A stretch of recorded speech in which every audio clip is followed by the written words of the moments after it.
on the 1st of October, nothing will happen. Not even churches, no mosque, nothing whatsoever. There is going to be total silence across the entire land of Biafra, because there is nothing to celebrate about the zoo. The zoo have brought death, misery, mayhem, poverty, and impoverishment to our people, and that day our silence will speak for us. It will be so loud that the whole world will not fail but to understand that we are fed up with the zoo. There will be no marching. I am telling parents in Biafra land, do not kid your children or dress them up to come out to march for Fulani Janjaweedism. If you're celebrating 1st of October, you're celebrating Fulani mediocrity, you're celebrating British neo-colonialism, you're celebrating poverty, you're celebrating deprivation, you're celebrating Niyetiala terrorism, you're celebrating banditry, and you're celebrating idiocy. And we're not going to have that in Biafra land. So parents, be warned, do not send out your children, because there will be terror attacks in Biafra land, planned, orchestrated, and executed by Niyetiala terrorists in Biafra land. They are there now in place. Some of them are even in the army and the police as well. Do not risk the lives of your children. Biafra land will be empty and very silent on that very day. Markets will not open. Markets will not open. Nothing will happen on October the 1st. Very, very important. At home 2020, Operation Sit at Home on 1st October 2020. Operation Sit at home on 1st October 2020. Why didn't they do you SEP all this year? When did they celebrate 1st October for Nigeria? Can you pass the Korano? No good road, no hospital, no drug, no work, no school, no education, no salary, no pension, no gratuity, no good water, no fuel, no care, no gas, no electricity. Now only darkness will they use our money. They pay for every month when they call NEPA bill. No airport, no seaport, no refinery, no company, no president, no vice president, no court, no judiciary, no security. The killer agents, not only death, mortuary and ambulance with the see. Now you don't see say when the berry become mature, it become a very reason. Why you no go think twice now? So as you don't grow rich, you no get sense, you no get ear, you no get eye to see. Say Niger, nigga area, don't jaga everything scatter, don't shot everywhere. This one to tell you say things don't fall apart. And no matter reason. You know remember say for 1st October we dey celebrate cows, full and killer herdsmen, military checkpoints and roadblocks for Biafra land, sex harassment, DSS don't join, people, joblessness, killings, abduction, intimidation, imprisonment, incarceration, Operation Python dance, Operation Crocodile smile, street customs, Fulani land grabbing, and my people, to celebrate 1st October no make sense at all. No, when road good, now you go and do plenty time. But this one no be road. Not to talk of waka for it, no celebrate. And no talk like that. For this reason, the indigenous people of Biafra, alias IPOB, under the canopy of NNAMDI KANU, don't declare that 1st October 2020 as Operation Sit at Home in the whole of Biafra land, as we no get anything for this celebration. Since ever we don't celebrate them for this order, no school marching, no salute, no market, no business office go open, no keke, no moto, no truck, no moto bigwe, no street trading, no street football, no church, no ministry, no mosque, no shop, no mami market, no everything, even good morning market, no go open eye for head that day. Now total and complete lockdown in the whole of Biafra land. They call this one the mother of all sit at home and lockdown. Just to sit here at home now and carry your eye see as the zoo go carry hand bury herself. No one may. This one a serious matter. No take am for granted. If you dare come out for that day, they don't plan how to come you, kill you, bury you without anybody seeing where they bury you. I beg, help pass this message to your neighbor for 1st October 2020. In Operation Sit at Home, the mother of all Operation Sit at Home and lockdown for Biafra land. My people, now the indigenous people of Biafra, IPOB, they bring una this message. Officer of state, every servant of the wonderful people of Biafra must ensure that there will be no market, On the 1st of October, nothing will happen. Not even churches, no mosque, nothing whatsoever. There is going to be total silence across the entire land of Biafra, because there is nothing to celebrate about the zoo. The zoo have brought death, misery, mayhem, poverty, and impoverishment to our people, and that day our silence will speak for us. It will be so loud that the whole world will not fail but to understand that we are fed up with the zoo. There will be no marching. I am telling parents in Biafra land, do not kid your children or dress them up to come out to march for Fulani Janjaweedism. If you're celebrating 1st of October, you're celebrating Fulani mediocrity, you're celebrating British neo-colonialism, you're celebrating poverty, you're celebrating deprivation, you're celebrating Niyetiala terrorism, you're celebrating banditry, and you're celebrating idiocy. And we're not going to have that in Biafra land. So parents, be warned.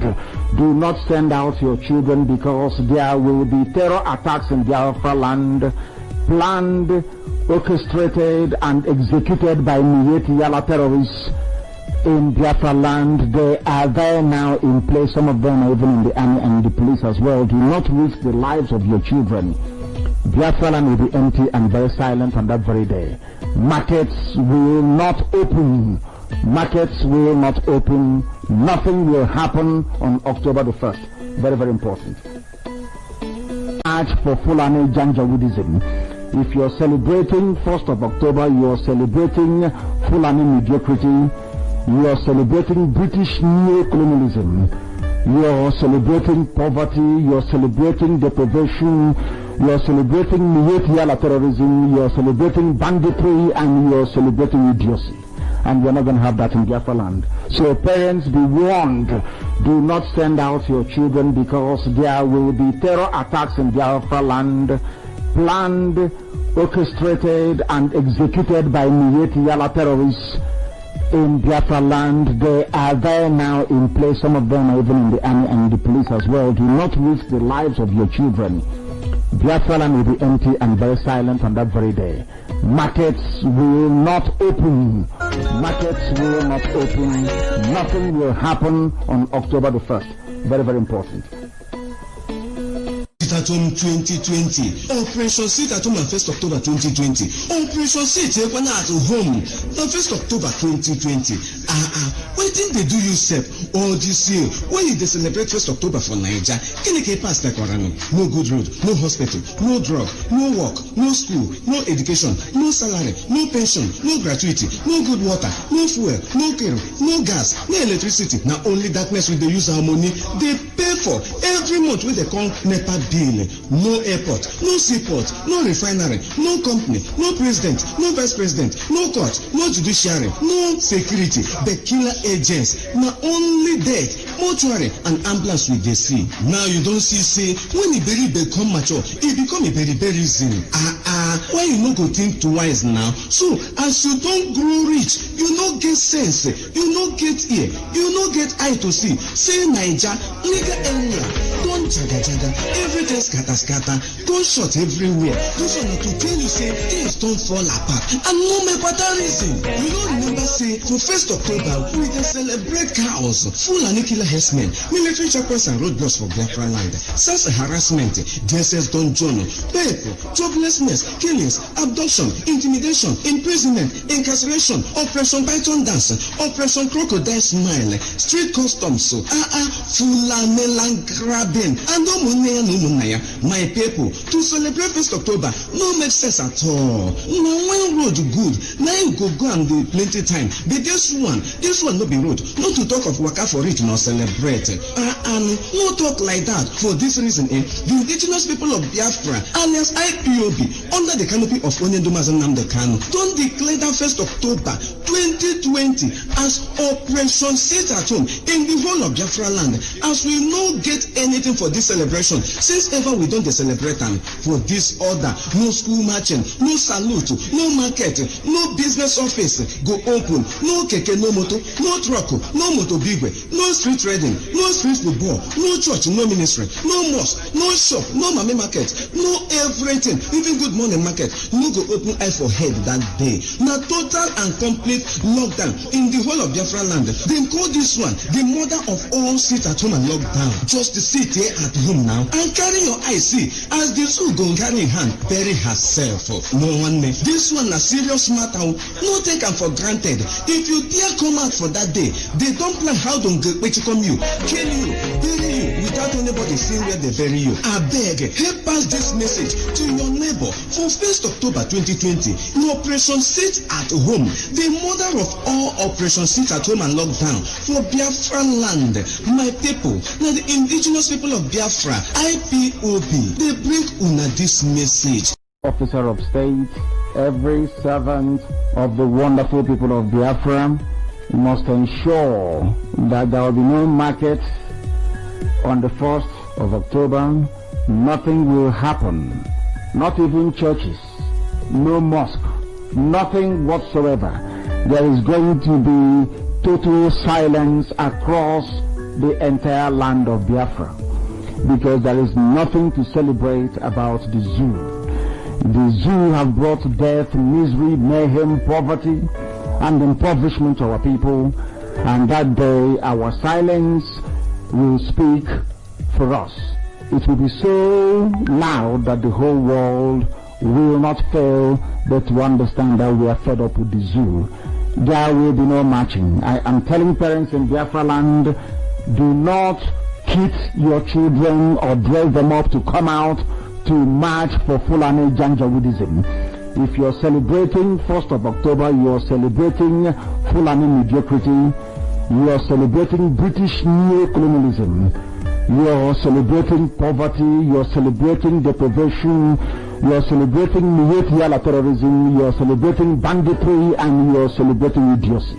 And we're not going to have that in Biafra land. So good evening, wonderful people, great Biafrans.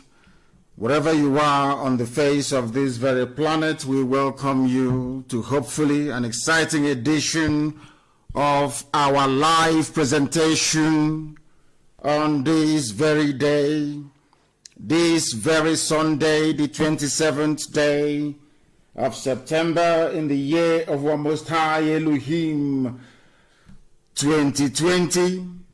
The time now is precisely 3 minutes past the top of the hour, 3 minutes past 7 p.m. in the blessed land of Biafra.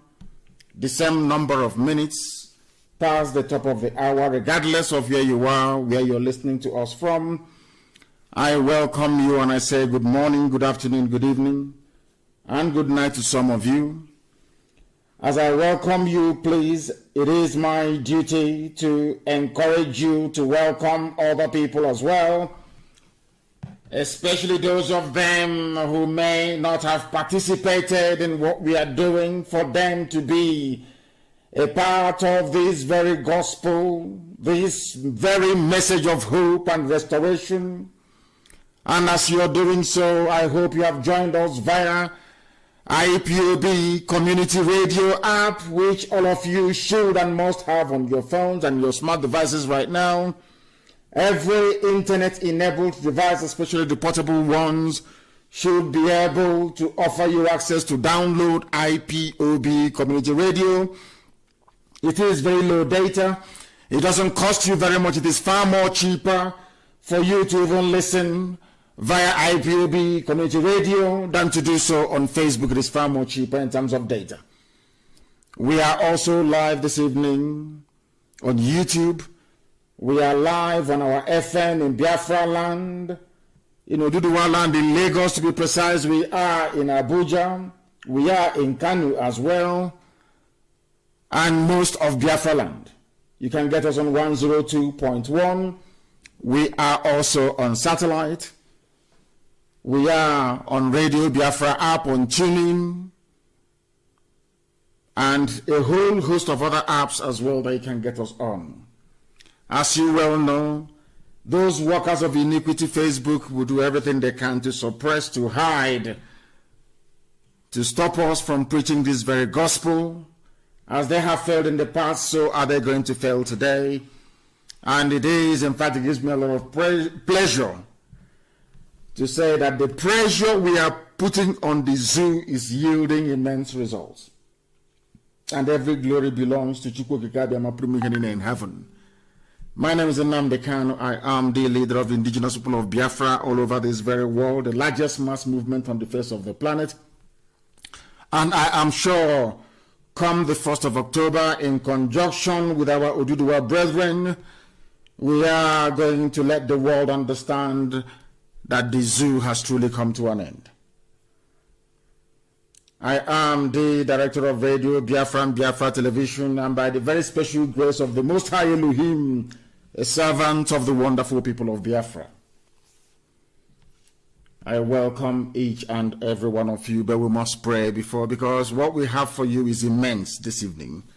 So we are going to pray to seek the grace, the face, the authority from heaven, under which we preach this very gospel every blessed day of our lives. Because though I may not be on air propagating this very gospel of redemption, millions upon millions of people are doing so right across the face of this very planet Earth. And they are the true warriors and the true soldiers. We must pray. I'm going to pray the Lord's Prayer. I don't know why I love praying it these days, because it reminds us of the preeminence, the supremacy, and the omnipotence of one true creator of the heavens and the earth, and to whom every glory and every adoration belongs to. Because Yeshua, Jesus Christ, to some of you, was asked to teach the disciples how to pray. And he said, "Our Father who art in heaven," in recognition of the supremacy and irreducibility of Elohim, Adonai, El Shaddai, hallowed be thy name, because there is no other name more than that. We come before thee, we present this family before thee,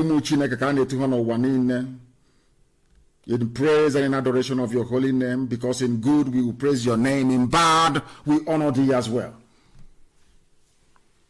Let thy kingdom come, which is Biafra, on this earth as it is in heaven. Give us this day our daily bread, and forgive us our sins as we forgive those who sin against us. Lead us not into temptation, but deliver us from evil. For thine is the kingdom, the power, and the glory, forever and ever, we pray. He said, the Lord's Prayer that Jesus Christ prayed, Yeshua prayed, to let mankind understand that there is only one God in heaven. This evening we preach the gospel of heaven, that mankind may bear us witness, that in their time they came, and this very gospel was preached, and the whole world heard them, and those who were previously in bondage were set free. This evening we start with the damnable zoological republic. The funniest thing about this zoo is that people are foolish, but they don't know how foolish they are. This evening we are going to peel away the veil of ignorance and of stupidity to allow them to be able to reason properly like human beings. If you all can recall, in 2015, the man that Jonathan, should I say, ill-advisedly appointed to lead INEC, his name is Atahiru Jega. He's a Fulani Janjaweed. He installed the dead Buhari, whose spirit is wandering aimlessly in the desert of Arabia, because that's where he was buried and that is where he is. His body can no longer be brought back to the zoo. That is the sacrifice he has had to make in order for the total Islamization of the damnable zoological republic to be accomplished by the likes of Garba Shehu and Atahiru Jega. You must listen to me very, very attentively this evening, morning, afternoon, or night, depending on where you are. This was the man who was responsible. And this is the game that the Fulanis play all the time. This evening, we are going to ask ourselves, who are those responsible for making the lives of the people in misery? Who are those responsible for the spate, or should I say, the ceaselessness of terrorism in the zoo? Who is to blame?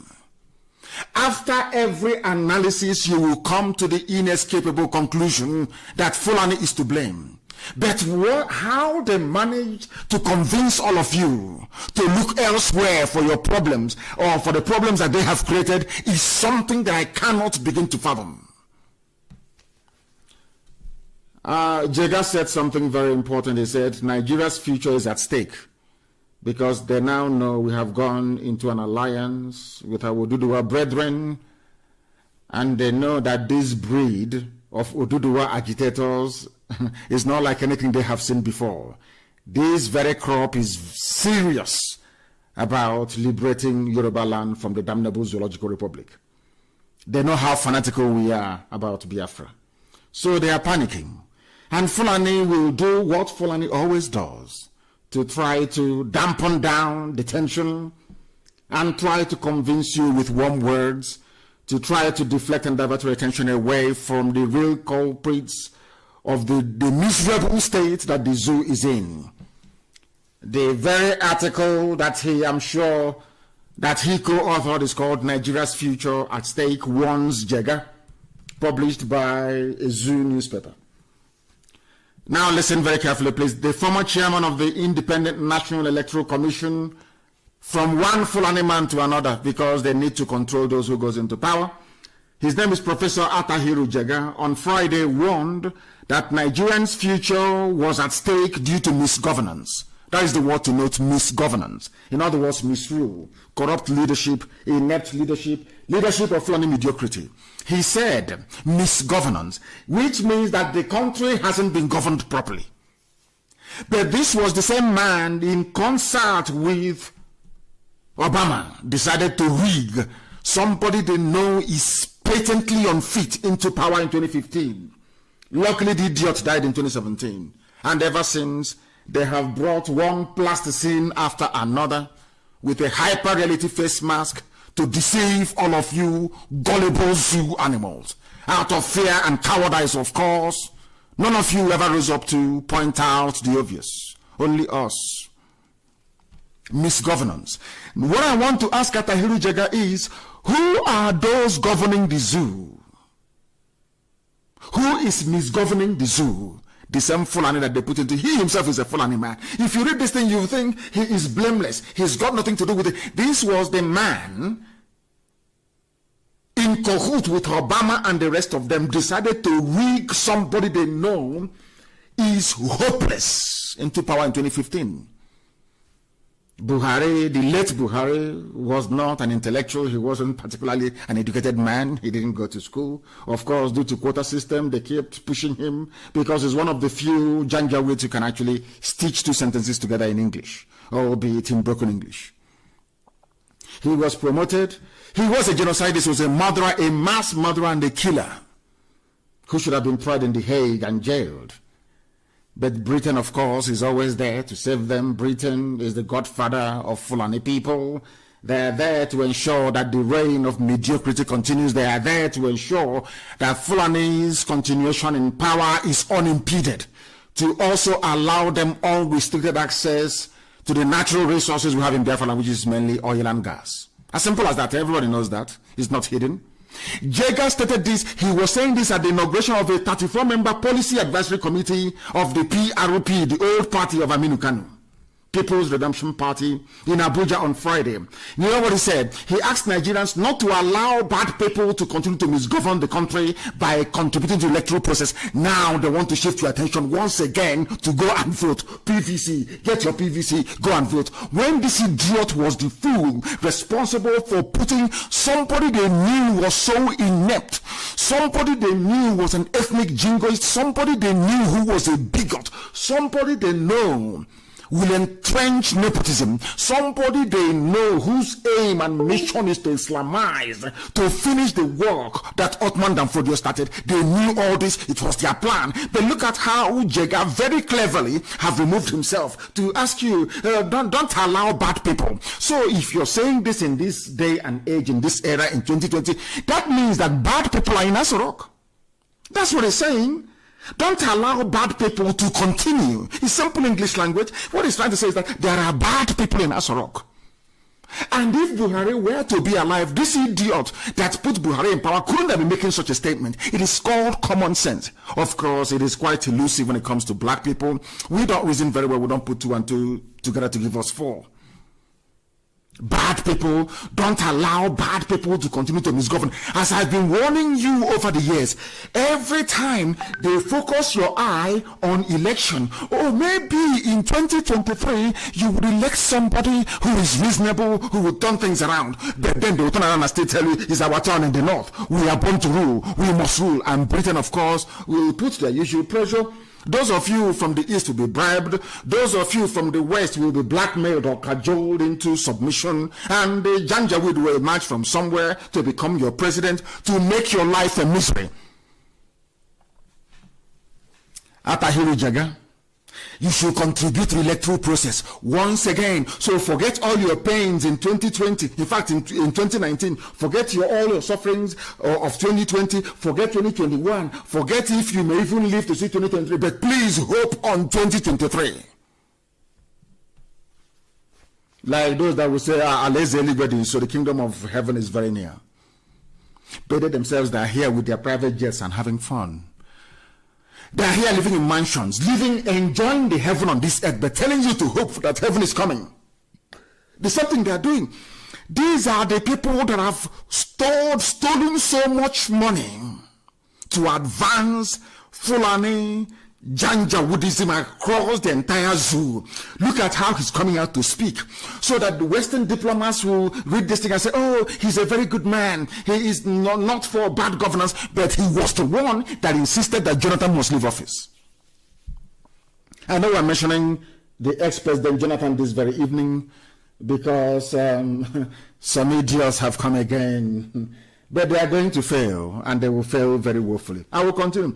The committee is made up of Jega, Mr. Richard Umoru, Professor Ifani Anibogo, Dr. Minu Aliyu, Dr. Abdul Kader Issa, Professor Amadu Sanda, Hajia Aishatu Dankani, among others. The former INEC boss, who is the member of the committee, said, I believe that all Nigerians can no longer sit on the fence. Are you listening? You can no longer sit on the fence, as everybody needs to contribute to the cleansing of politics in Nigeria. Everybody, now they know that things are bad. They have always known that is always their game plan. But because 200 million people or thereabout are saturated with stupidity, nobody can rise above the parapet of ignorance, I will call it, to see Fulani Janjaweed for what they are. All of a sudden, you are now acknowledging that the zoo is bad. The zoo is bad, of course, because for the very first time there is meaningful alliance between the East and the West, so they are now panicking and they are worried. They have gone to the usual suspects, though, that they give money to massage your foolishness. They give them money in Ohanes and all those places, all those so-called elite. No electricity, no light, no good roads, no hospitals, nothing. People are dying. The Fulani Janjaweed are everywhere slaughtering and killing people. All you do is you answer elite, the political class, political elite. Elitism, my food. They have given them a call and they've said, we know nothing about any alliance. But how come that they have now joined hands together? Now Fulani have realized that things are bad. Oh, let's start doing something. Let us focus their mind and their attention on 2023. Let us use the electoral process. They know that electioneering cannot change anything in the zoo. They know that, they understand that. That was the system that they built. That was the system that Britain helped them to build. They entrenched Fulani Janjaweedism. The reason why we preach the way we do is for people to be able to reason, to have the gumption, to have the capacity to see where these criminals are coming from. All of a sudden, all of you must contribute to cleanse politics in Nigeria. But all these years, in 2019, you didn't say the same thing, because you knew that Jubril was going wearing Buhari's face as a mask. You know that very well, silicon mask. You know that very well. You did not say this thing in 2019 before the elections. No, as you people did against Jonathan, you never said anything in 2019. Is now having rigged a complete, a nobody into office, because nobody exists as a president. It is somebody wearing a face mask. claiming he's Buhari. All of a sudden, you have now come out. You have now realized that things are bad. You see how clever they fall, and they think anyway they can deceive some of you. They cannot deceive IPOB, and hopefully in time to come you do the agitators as well. You cannot defeat people who are more intelligent than you are. They're directing your attention towards politics once again. He went on to say there should be no fence sitters. Nobody should sit on the fence. Our future is at stake. All of a sudden, Fulani is saying our future is at stake. They are saying it because the continuation of one Nigeria is what they want. The continuation of one Nigeria will make them even give more money to Dangote. Dangote will now own every industry, will own every critical, vital sector of the economy. Fulani will be everywhere. There will be Ruga. That's why they want you to continue. Because before I came on air today, I was thinking, if you had told Azikiwe in those days, Zik of Africa, that this Nigeria he's fighting for will result in his people being killed, will result in a Ebonyi state almost becoming a caliphate. Ebonyi state is almost a caliphate, if not for IPOB. He wouldn't believe it. If you tell the same Azikiwe that the same useless country you're fighting for, they will come back to gerrymander the boundaries in your own homeland, that people who were previously Igbo will now rise up and say we are no longer Igbo, because they have been brainwashed and made useless by Fulani Janjaweedism, he wouldn't believe it. He was fighting for one Nigeria, but in the process he was losing the soul of his nation, and that's what happened to us today. Now that is what they're doing. They always focus you on one Nigeria. Let us build Nigeria. They know Nigeria is not viable. They know that Nigeria is more or less a company, is a British company with a flag and an anthem. That's all that is to it, and a defined boundary. It is still a British company till tomorrow morning. It is still that same Royal Niger company. The same, it doesn't change. It is the same every blessed day. The Fulanis, they understand it. Britain that is controlling the zoo, they understand it. Once they keep as a fool, only an idiot will rise up and say, oh, I am Nigerian, I want to be part of Nigeria, to make Nigeria great again, or I want to help salvage the zoo.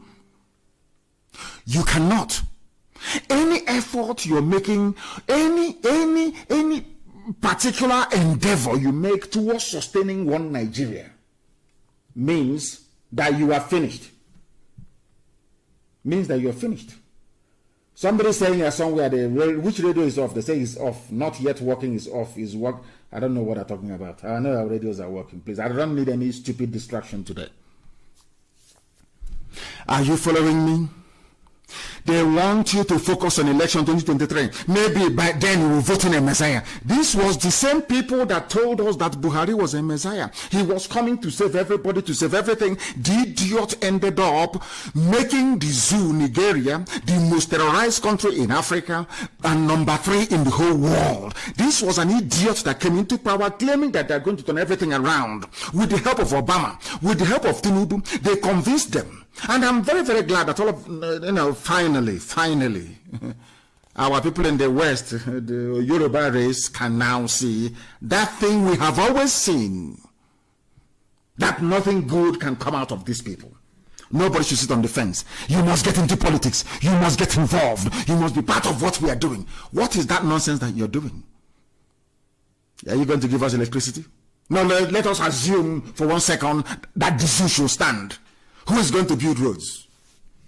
Is it that one that they build one column, they pour concrete into on top of rods, and they say they have built a bridge? Is this the pace of development that you need or you require to absorb all those who are graduating from universities? Or have all of you all of a sudden accepted that you will go to school, get a degree, but you will never work in your life, or you never practice that very discipline that you studied in school? I don't want idiots to listen to me tonight. I want people who are reasonable, people that have got some semblance of gumption, people who can actually sit down and analyze things. Mediocrity upon mediocrity, that is what you're saddled with. And this man talking is Fulani. This man talking is the same idiot responsible for foisting the same bad people on all of you. He is referring to Gareba. I don't know who is the leader of the cabal. I think they are afraid to announce the death of Maman Daura. So I don't know who the leader of the cabal is, because I can curse you and you will die. That is as simple as that. I don't know who. I think maybe it's El Rufai. I'm not too sure.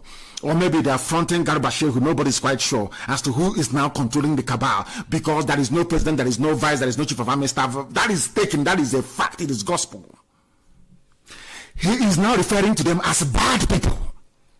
I want all of you that still, this was the man that INEC used to rig the late Buhari into power. This was the man that was conniving with Cameron, conniving with Obama to make sure that an Islamist ascends into the throne of governance in the zoo in Asorok.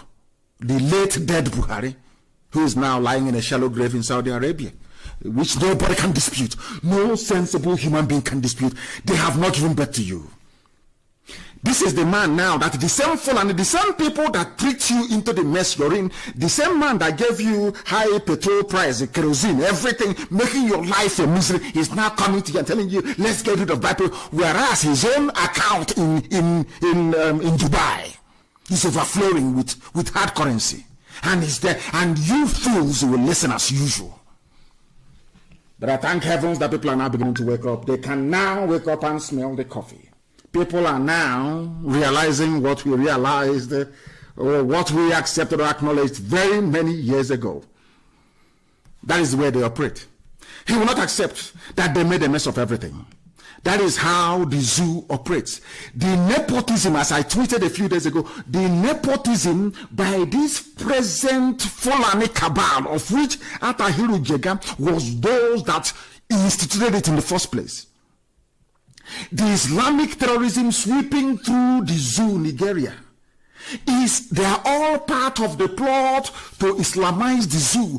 It is their trickery, their takia. You know, they come and they trick you, they lie to you, they deceive you. Some of you fell for it. Those that call themselves Niger Delta, they fell for it. All the idiots have been falling for it. All their divide and rule. Middle Belt is suffering. Because as I'm on air this evening, I can tell you, those who are from Plateau State, those of Birom origin, go and ask them in Birom. Go and ask them before, because sometimes some of you don't know what people are suffering in the so-called North and even Middle Belt. You have no idea. In Birom, for instance, they have been telling them one Nigeria, their leaders, oh, Biafra is the problem, and Igbo man is the problem, oh, one Nigeria, one Nigeria, one Nigeria. And now today in Birom, in Plateau State, I am stating a fact. There is no Birom man or woman who is a local government chairman. They are all Fulani. This is something that I want people to understand. The more you agitate for one Nigeria, the more you campaign to keep Nigeria one, the more you are placing your ethnic group at risk of extinction. If you go to Birom, go to all the local government areas in Plateau State occupied by Birom people. If you go there now, you will see it for yourself with your two naked eyes. Fulani have taken over. Even ordinary local government chairman, they cannot even get. Are you listening very carefully? I want people to understand the damage you stand to do to your people in time to come. Maybe by that time you'll be dead. Right now, Azikiwe is dead, Awolowo is dead, all the people that fought for one Nigeria is dead. They never knew that by fighting for one Nigeria that they are inadvertently advancing the Fulani conquest of their own people. Understand this very clearly. Now, these same people, it is not by accident that Nigeria's security forces are led by extremist Fulani Islamists in uniform. All of them.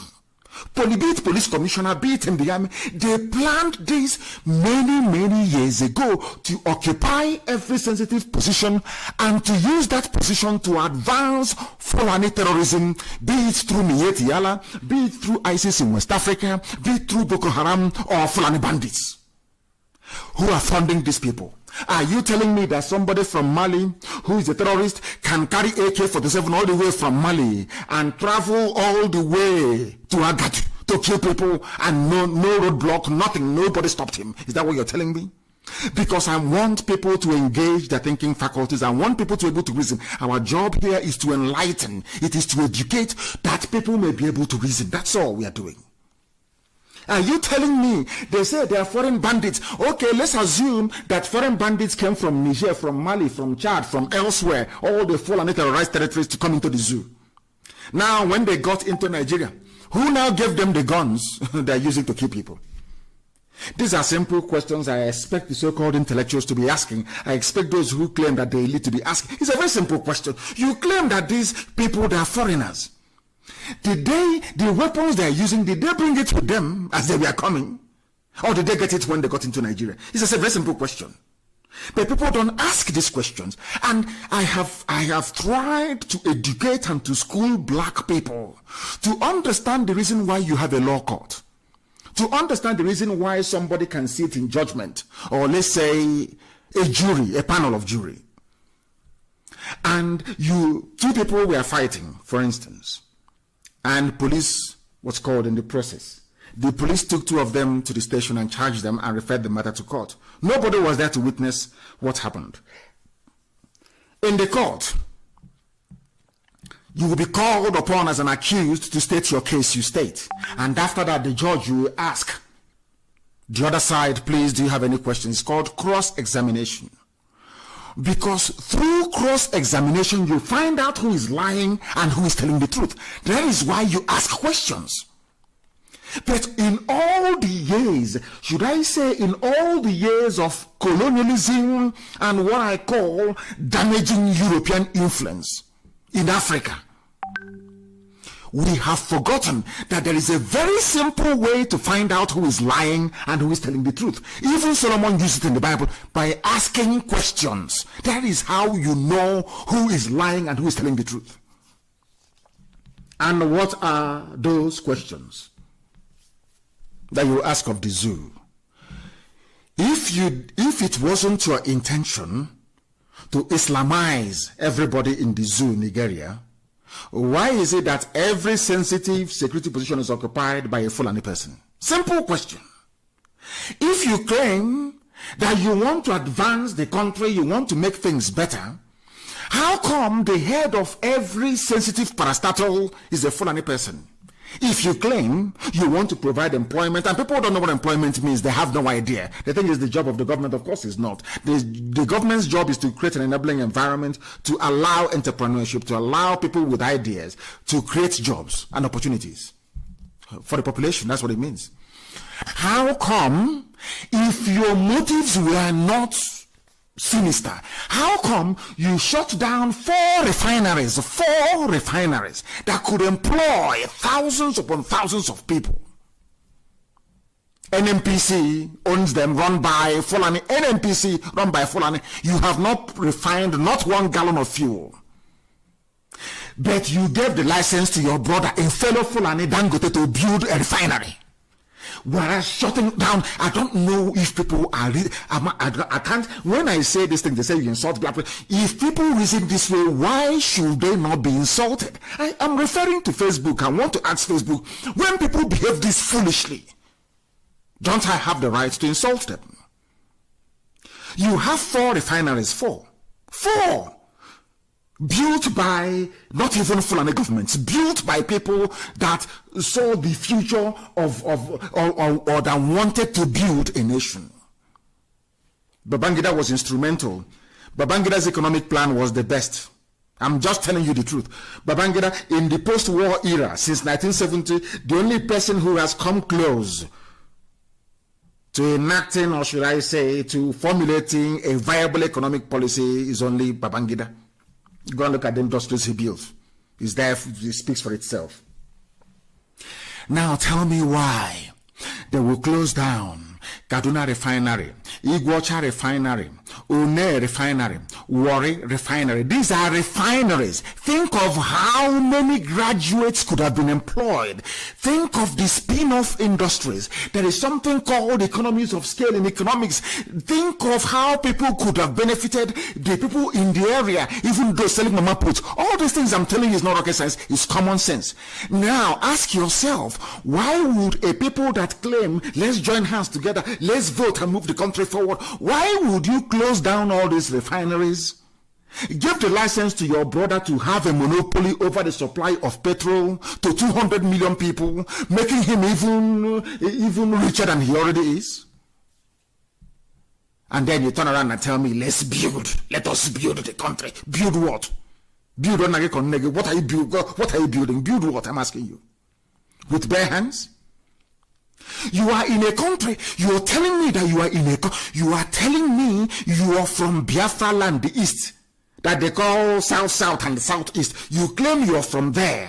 Your own son is the transport minister, Amechi. He has not built a railway in his land, but he's building a railway to Niger Republic. And you're okay with it. Somehow you're normal. You get up in the morning and you go to work or you go to church. Everything is okay. And you're telling me that you're well. You're telling me that your senses are intact? Of course it's not. You see, that's what makes you black. Because you do not reason. The difference between black people and white people is that white people reason. They submit everything to the altar of reason. Black people do not reason. The animals in the zoo in Nigeria, they don't reason. Those that you call politicians, they do not reason. They can't think very well.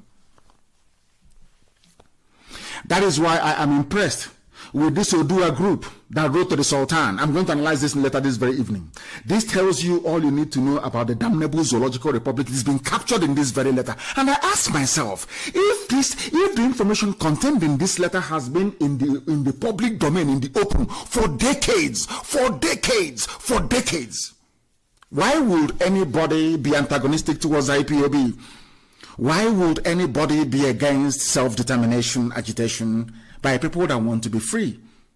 That is something that I cannot get my head around. You have people who are from Biafra, from the east. You have people even from the west. You have people from the middle belt. That you even have some Biron people who are in the army and in the police looking for agitators to kill because of should I say, their backwardness. They don't know that their land has been taken over. There are Biron people who are in the army. There are Biron people who are in the police. If you ask them to go to NNA and shoot IPOB people, they go and they shoot.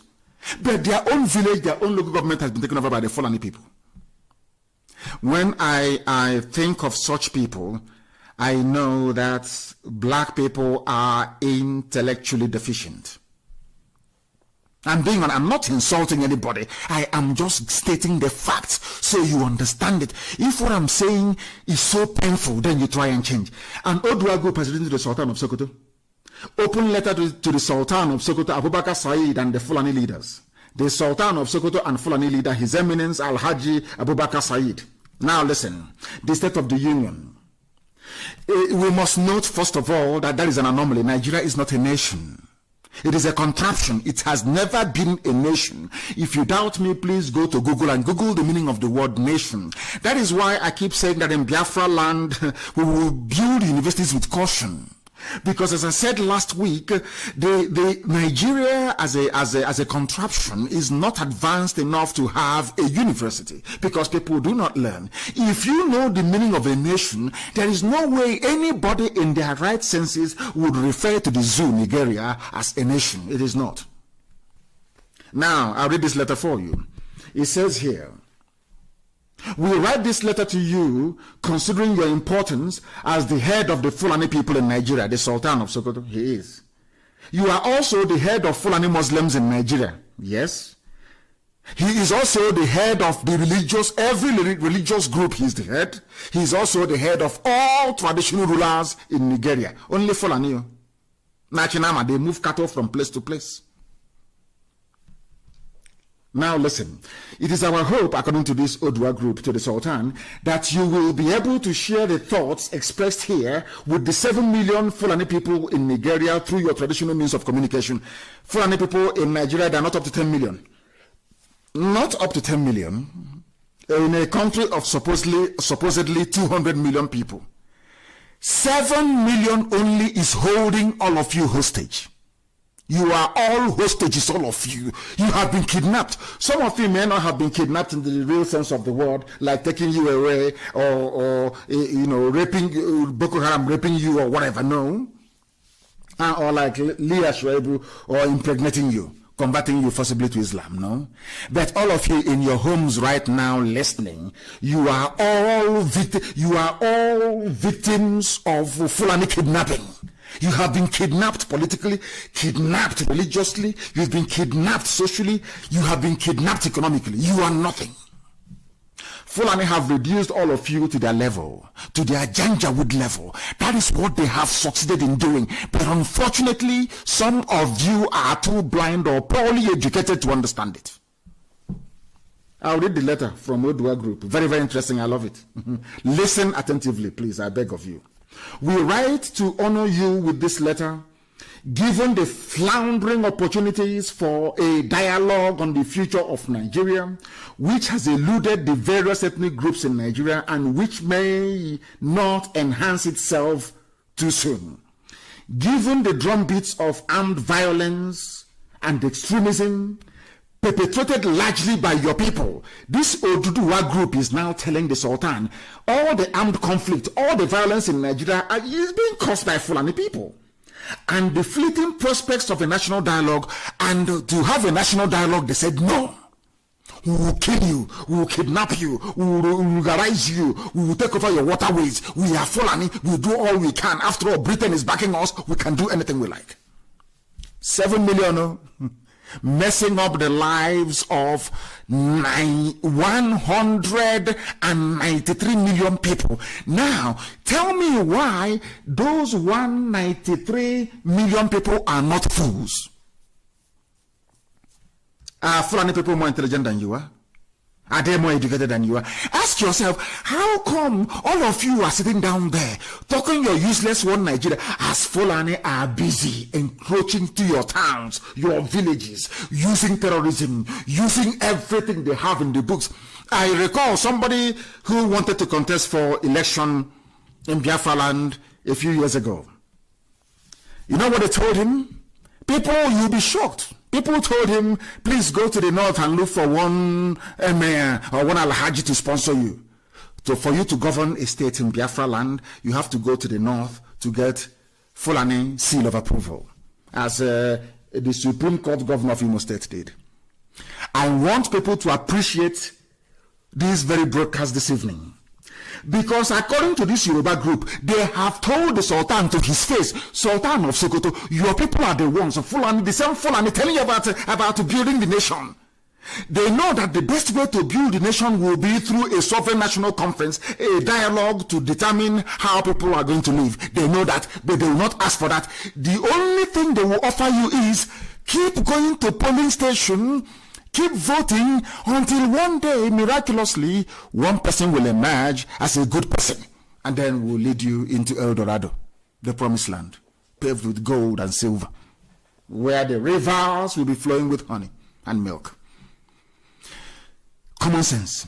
Ask anybody, what is the solution to the problem in the zoo? They will tell you it is a national dialogue by people who are serious, not by the compromised idiots. They know themselves. Will they do that very thing? The answer is no. They will tell you, go and vote, because they know if you vote, they will rig. They know if you vote, they will control. Don't you know that? I love this Yoruba group. What is their name again? I will get to their name later on. Given the drumbeats of armed violence caused by Fulani people are the ones killing people. Even a national dialogue, there is no more hope. They said restructure, and Fulani said no. They said review constitution, Fulani said no. Because a Fulani man wrote the constitution. Had it been any other person that wrote that constitution and foisted it on Fulani, they would have changed everything by now.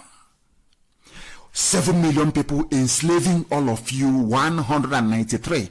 They come to you, they get one or two of your corrupt leaders, and they give them some chicken change. They go for a meeting in the house of Edwin Clark. Edwin Clark will call NNPC chairman and say, oh, do you know I have sociocultural groups in my house? We are meeting from the south. The man will say, oh, okay, sir.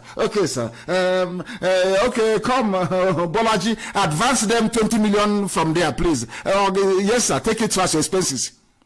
These people will come to the house of Edwin Clark. They share them 3 million, head of socio-cultural groups, and they go back. And the zoo is as bad as ever. And these people, they claim they love us, they are our leaders, they are our elders, and things are getting worse every blessed day, and they do nothing. All they do is and even before they issue their statement, they will say, oh, please, Abuja, I'm going to write something. Oh, don't mind me. Let us just say it. Our people are very restive. They are worrying. Please, let us just do something. Let us just make a statement.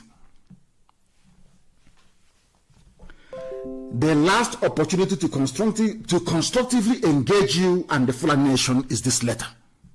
This is the last time, this Odua group is saying, this is the last time we are going to write to you in a civil manner, because the problem is getting out of hand.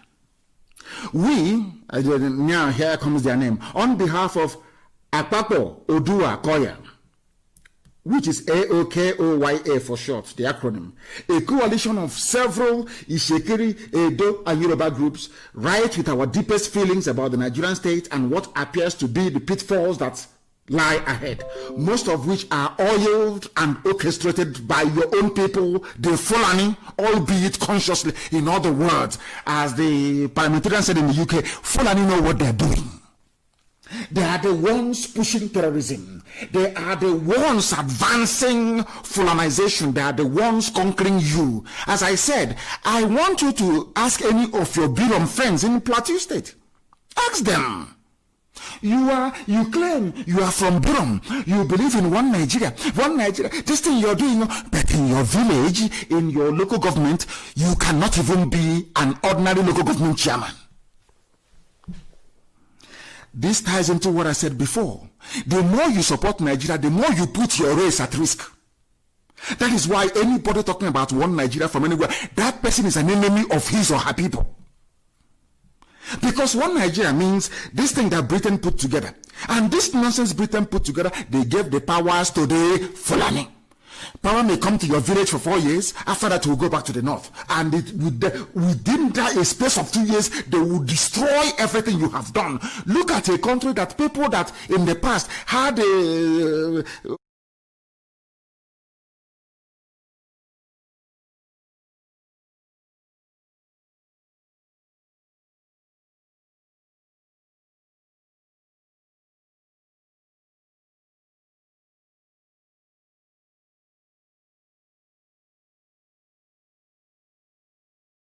to go and build one mega refinery in Lagos.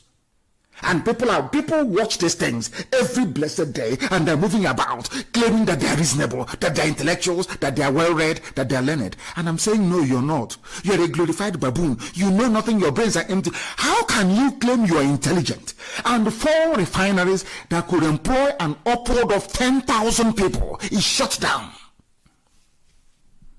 And you import petrol. You know, only that will let anybody who has brain in their skull to understand that these are not human beings. So the petrol you're importing from abroad, where did they refine it? In a refinery. The same refinery that you have. And to make matters worse, you're paying subsidy. You're paying subsidy. The money you claim you don't have, you're paying subsidy for imported petrol. I don't understand it. The same petrol is coming from a refinery abroad.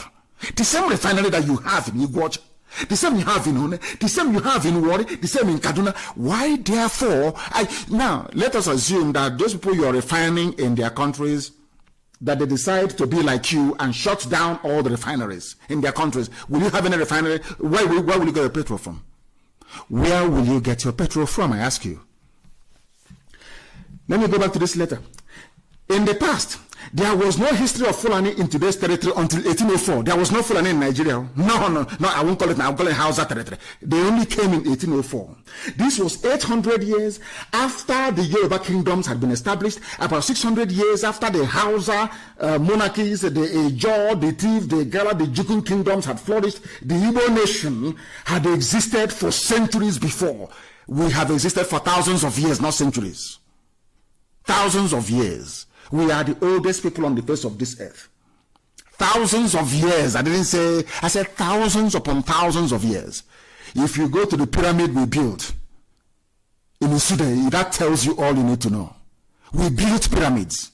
Before even the first vulture that heralded the coming of the Fulani landed on the Futajalon mountains, before the first vulture that brought Fulani forth, before Udele, before the first vulture was hatched from its egg, we've been existing as a people.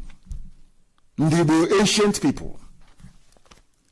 And I thank these people for reminding everybody of that. We recall that your forefathers came to power through brutal and bloody conquest of indigenous peoples in many parts of northern Nigeria under the guise of Islam.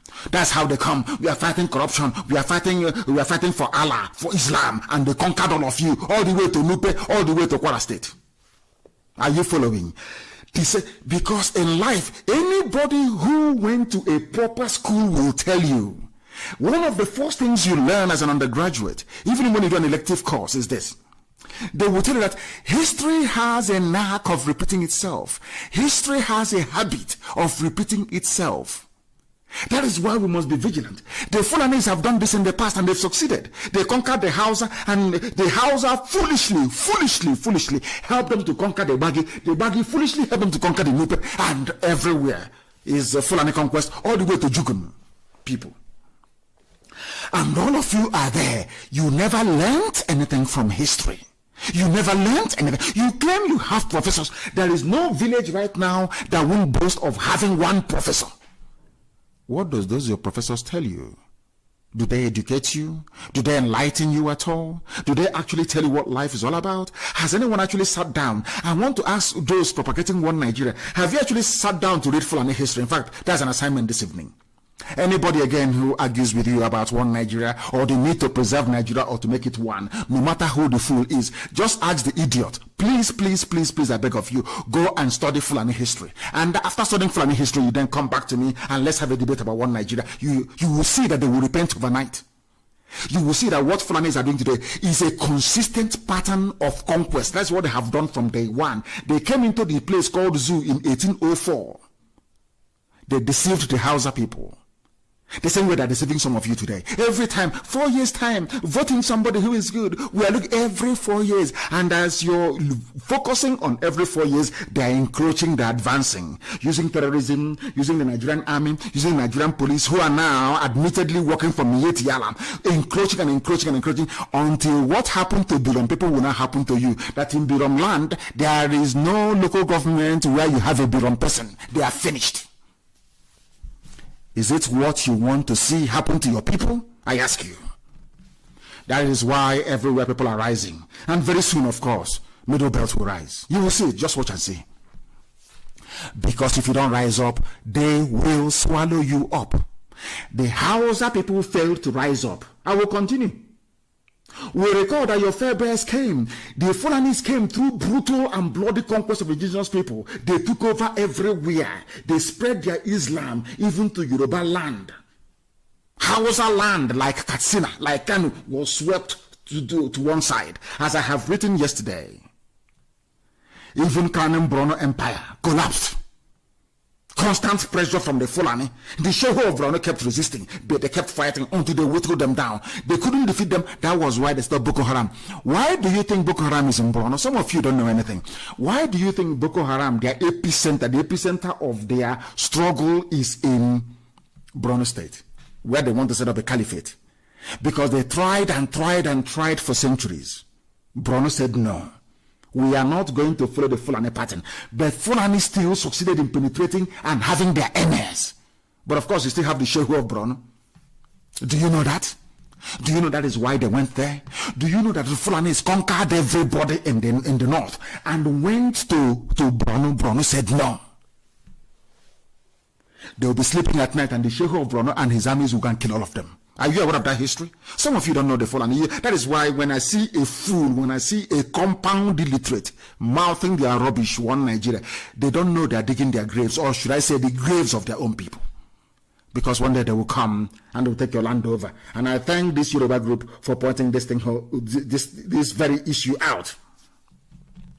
So your sojourn, they are now telling the Sultan, so Sultan, your visit to Nigeria in 1804 of your people have been very, very successful. You people are very lucky. Even when Britain came, they took you, they adopted you as their favorite slave and gave you all the powers that you needed. And people claim, what I find astonishing, are you telling me that this history now, being enumerated by Akpapo, Odua, Koya, are you telling me it's not been there? These things are in your library. If you go to your libraries, they are there. If you go to the internet, they are there. You will know how they came about. You will know how the Fulanis came. A country of over 300 ethnic groups was handed over to you, a foreigner. I love these people. If they can keep up this tempo.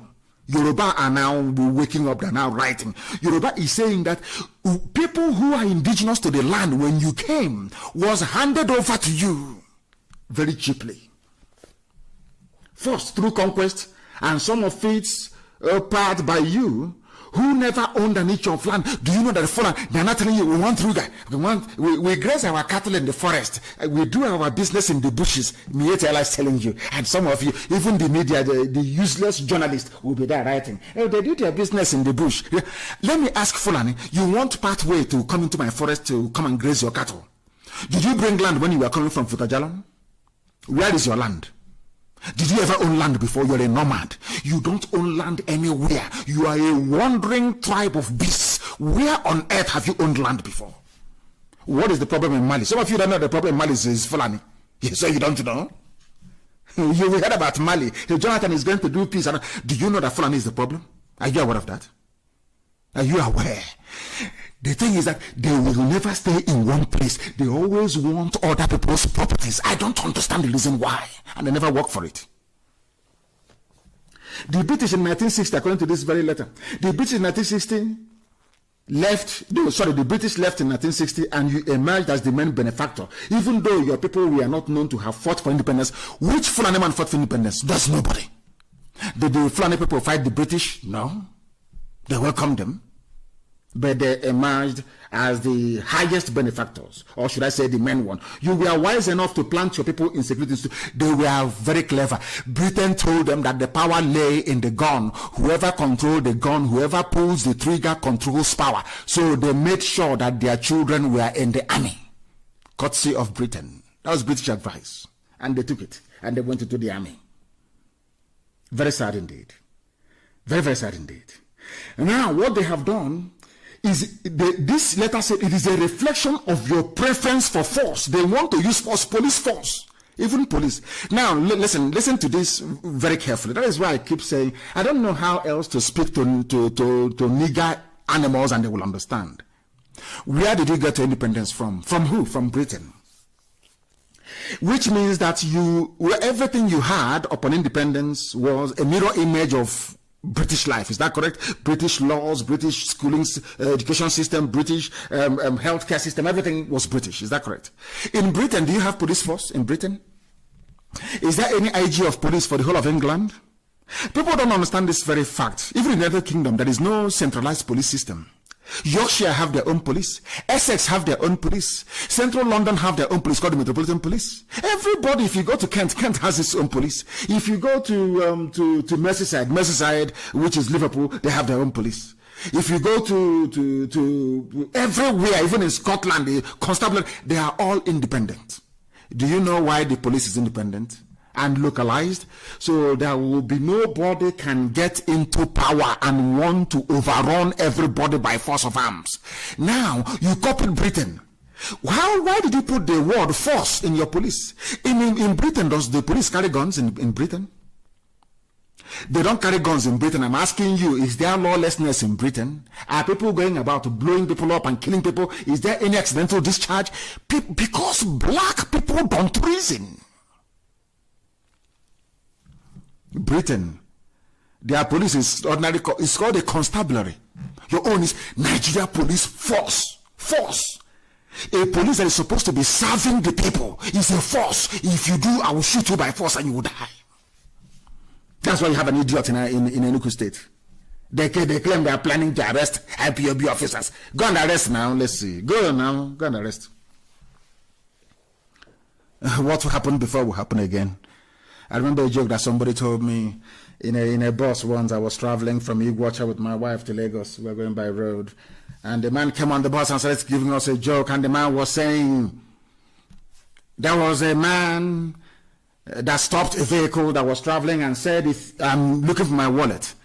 If I don't find this my wallet, what happened in 1972 will happen again. And people kept wondering and saying, oh my God, what was this thing that this man did in 1972? Well, the people started begging, if you know you're holding his wallet, make sure you give it to him. Oh. And the driver was worried, everybody. And after a while, after about 3 or 4 hours, after this delay, everybody was panicking. This man is going to do something. They asked the man, what did you actually do in 1972 when your wealth went missing? The man said, I did nothing. I just went home. They nearly beat him to death. Yeah, well, okay, where we come from. Under the false artificial creation called the zoo, your people, Yorubas are talking to the Sultan, your people produce no oil, yet you appropriate and decide how the resources should be expended. And let me tell you why the Fulanis have succeeded so far.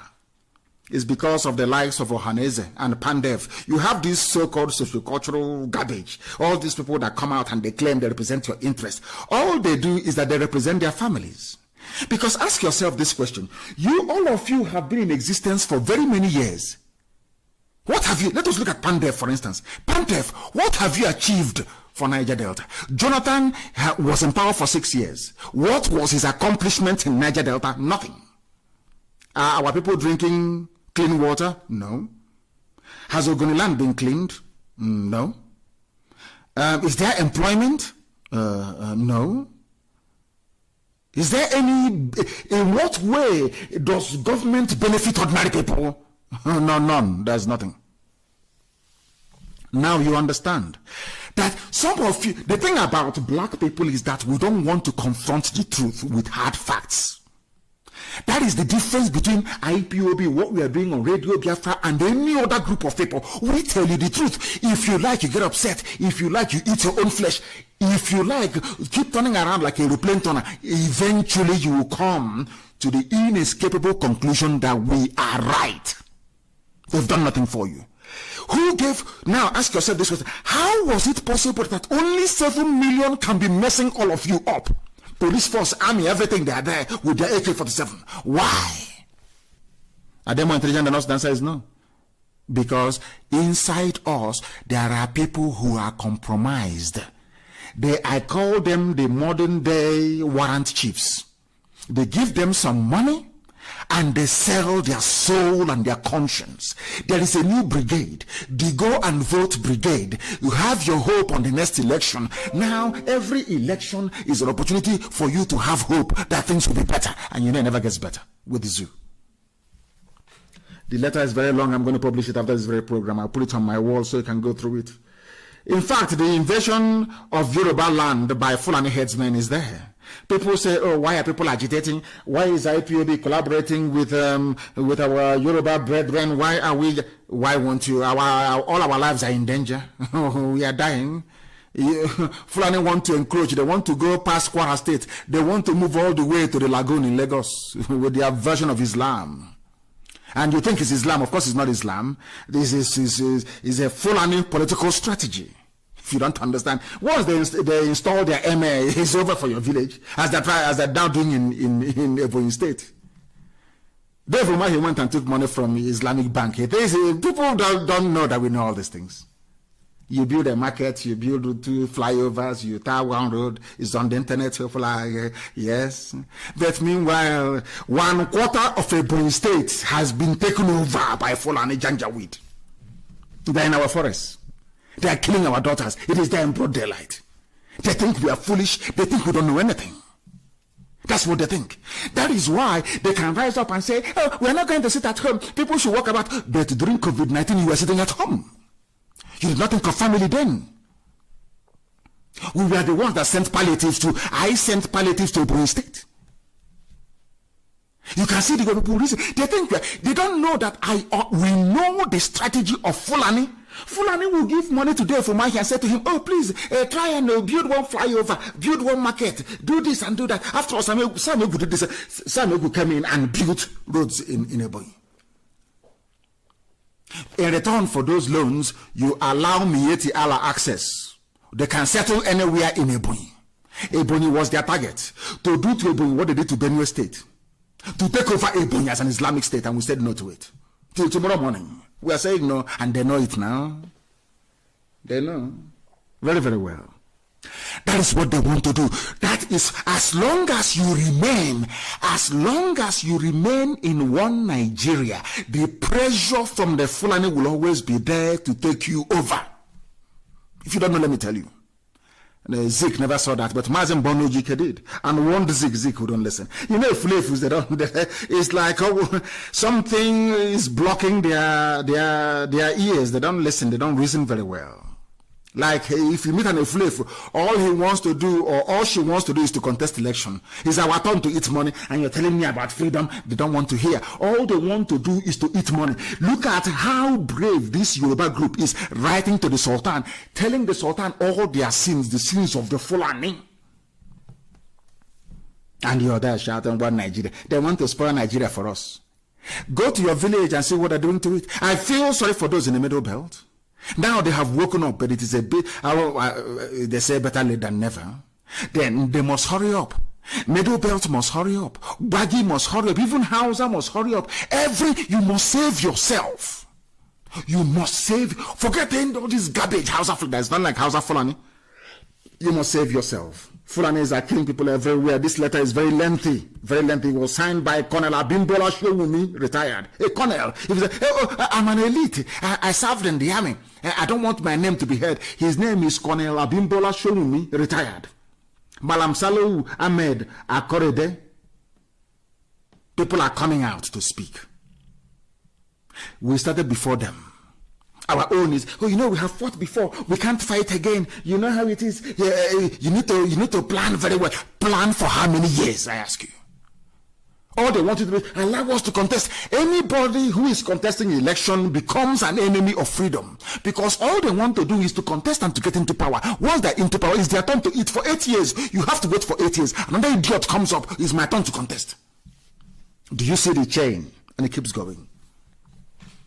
And for some of you who don't understand that Middle Belt has been conquered, I'm going to play something for you, so you understand that they have been conquered. Unfortunately, I cannot post this for you now, but I'll do so immediately after this very program. You are going to listen to a clip of what is happening in the Middle Belt. These are the same Middle Belt people in the army. They are in the police. They are the ones saying, oh, go and kill IPOB, but their villages are gone. And you know the funniest thing is that God is fighting for us. As you're coming and you're trying to kill us for your Fulani masters, your own villages are being taken over by the Fulani bandits. That is how foolish people are. That is why I have said, if you're from the Middle Belt and you're in the army, if you're from the west, Oduduwa, Yoruba land, and you're in the army or police, and you're from the east, you're in the army or in the police, that nonsense they're telling you, police commissioner, let us go and arrest IPAB, let's go and shoot every agitator and every protester. You are giving away your village to them for free. You're a fool. You are doing exactly the same thing that Hausa peasants did. That was why Fulani people killed all their Habe kings and replaced them with emirs. Isn't it very funny? Something that happened in 1804, when Gobert fell, Sokoto, President de Sokoto, is what people that claim they went to universities are doing today. The same thing Hausa peasants did in 1804 is what some graduates are doing today. The same thing, you are an Igbo man or Igbo woman or you're Biafran, wherever you are. They bring people fighting for your freedom to court. And you want to jail them. You want to adjourn the case. As a magistrate, you don't come to court. As a judge, you don't come to court. You want them to suffer. You want to demoralize us, to abandon our struggle. Your behavior is exactly the same behavior of a Hausa peasant 200 years ago that led to the fall of Gobert and the NNAMDI Sokoto, the fall of Katsina. Today they have the emir of Katsina. Today they have the emir of KANU. Are you listening? Are some of you listening? Some of you that claim you're in the army, you're in the police, you're saving one Nigeria. Do you know that fighting to save one Nigeria means you are giving up your village to Fulani to conquer? Are you aware of that? I want to play something for you, because some of you are dumb, very, very dumb and foolish indeed. But I must wake you. It is our duty to wake you up, and we are doing so and doing so diligently, and we are not stopping. I want to let people in the Middle Belt understand. You are in the Middle Belt, you are in the army. We are going to shoot at them. We want to arrest them. We want to conquer them. We want to help you are helping Fulani conquer your village. Listen very carefully to this, please. Listen very, very carefully. Listen. In March 7 to 12, 100 churches in Zaria City were burned down, and over 300 Christian homes and businesses, cars, and a couple of people killed and destroyed. Yes, Middle Belt. I was the leader then of the Christian Association Zaria chapter. Are you listening? In 1987, 1987. in March, 7 to 12, 1987. 100 churches in Zaria City were burned down, and over 300 Christian homes and businesses, cars, and a couple of people killed and destroyed. In Zaria. I was the leader then of the Christian Association Zaria chapter. Yes. And the Lord asked me to tell the people to do nothing. Yes. And I wrote that letter. It was circulated, and the Christians watched as their businesses were being destroyed, homes killed. This by Fulani. In 2010, I was in Jos as In bishop. Jos. Semi rebels. To the date, 7th to the 12th of March, 3 villages in the near outskirts of Jos, Muslims massacred men, women, and children. Are you listening? And the church leaders, we were all convinced to beg the villagers and those that survived and the entire Christian community to do nothing.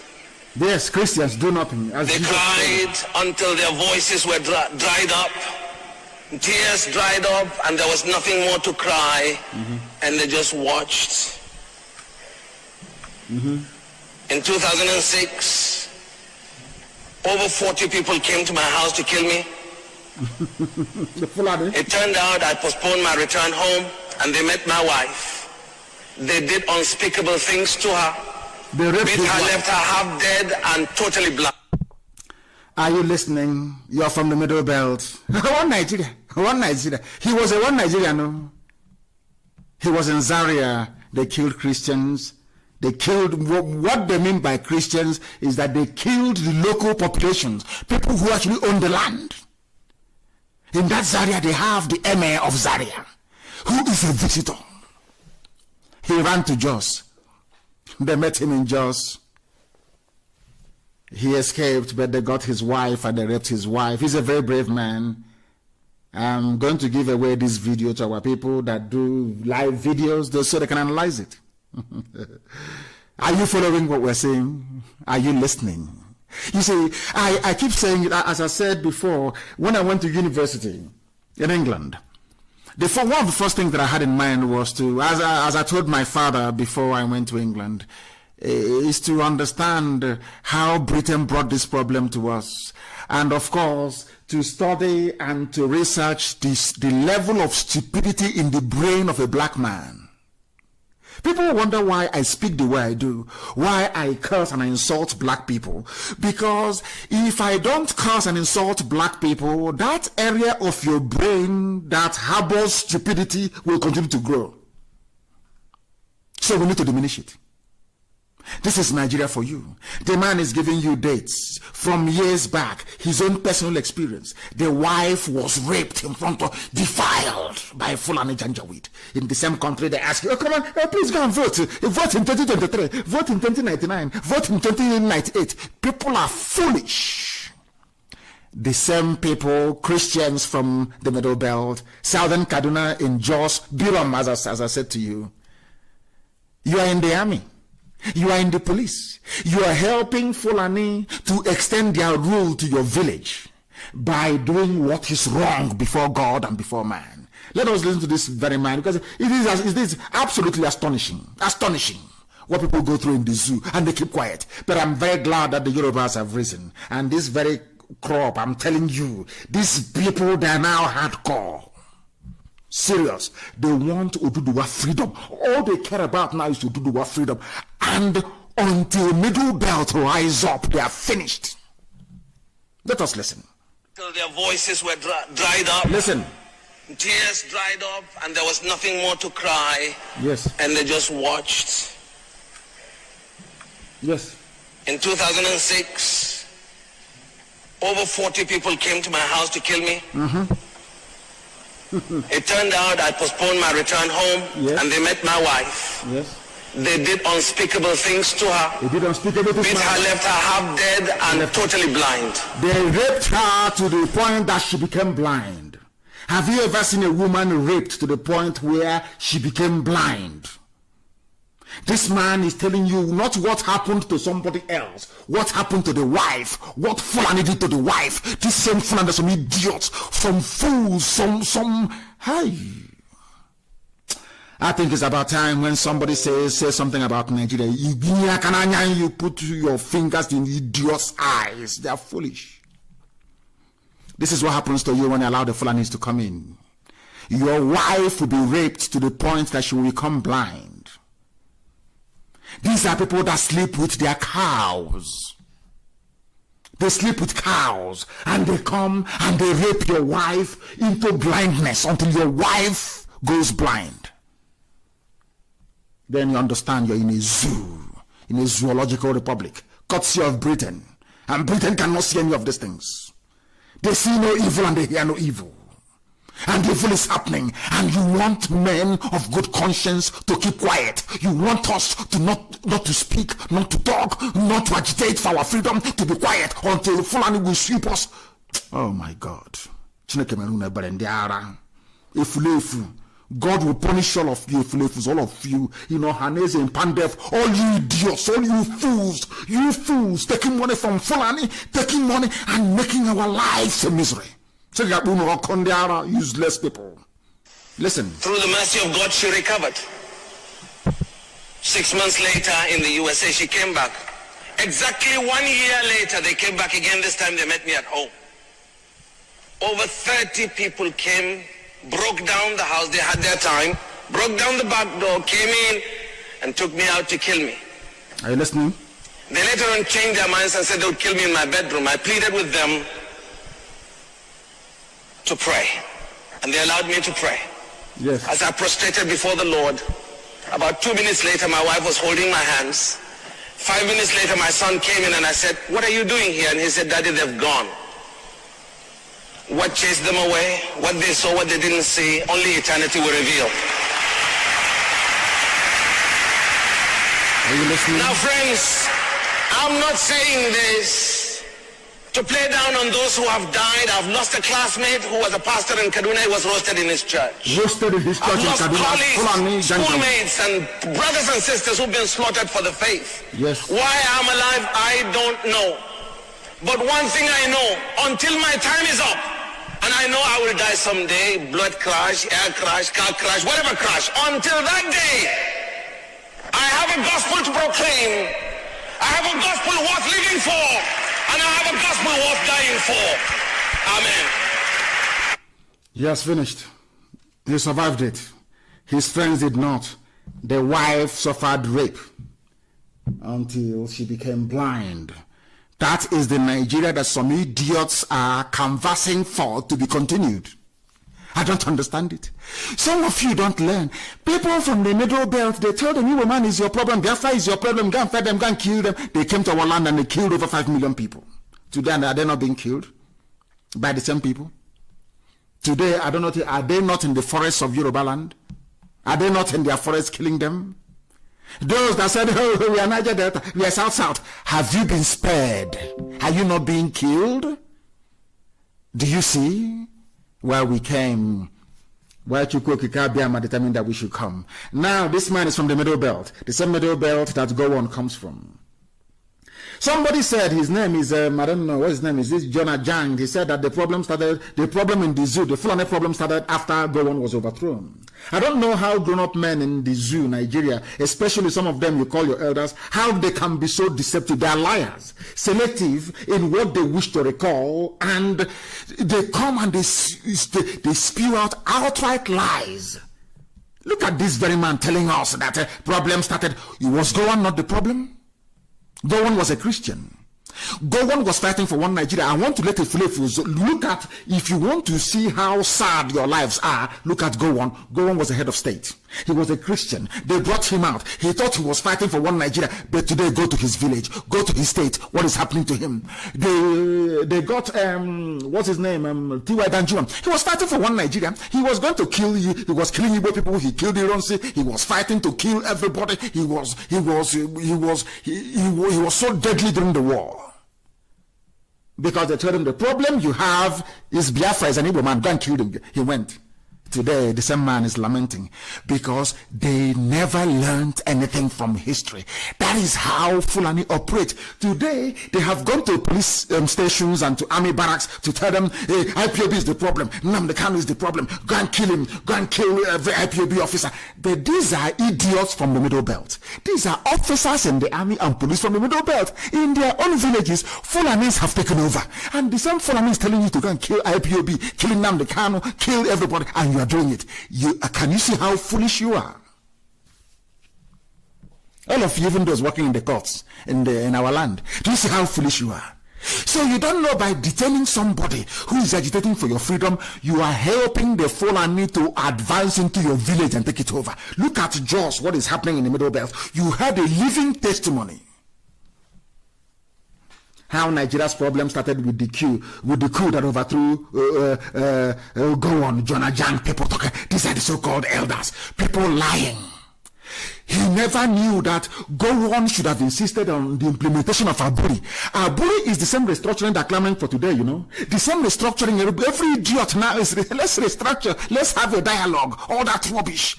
Imagine 193 million people begging 7 million people to have a dialogue. Have you seen anything more stupid in your life before? 193 million people begging 7 million people, please, can we have a dialogue? I have never seen such idiocy only in Africa. That was why only 5,000 Europeans conquered the whole of Africa. We are foolish to the bone marrow.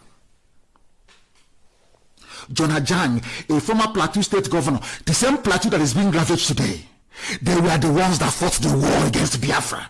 They knew that Ojukwu went to Aburi to negotiate for restructuring, for regionalization. The same thing that you have in England. But England said, UK said no. I don't understand it. The same thing. Gowon came back and was overthrown. Now he's saying that it was the overthrow of Gowon when they were being lied to.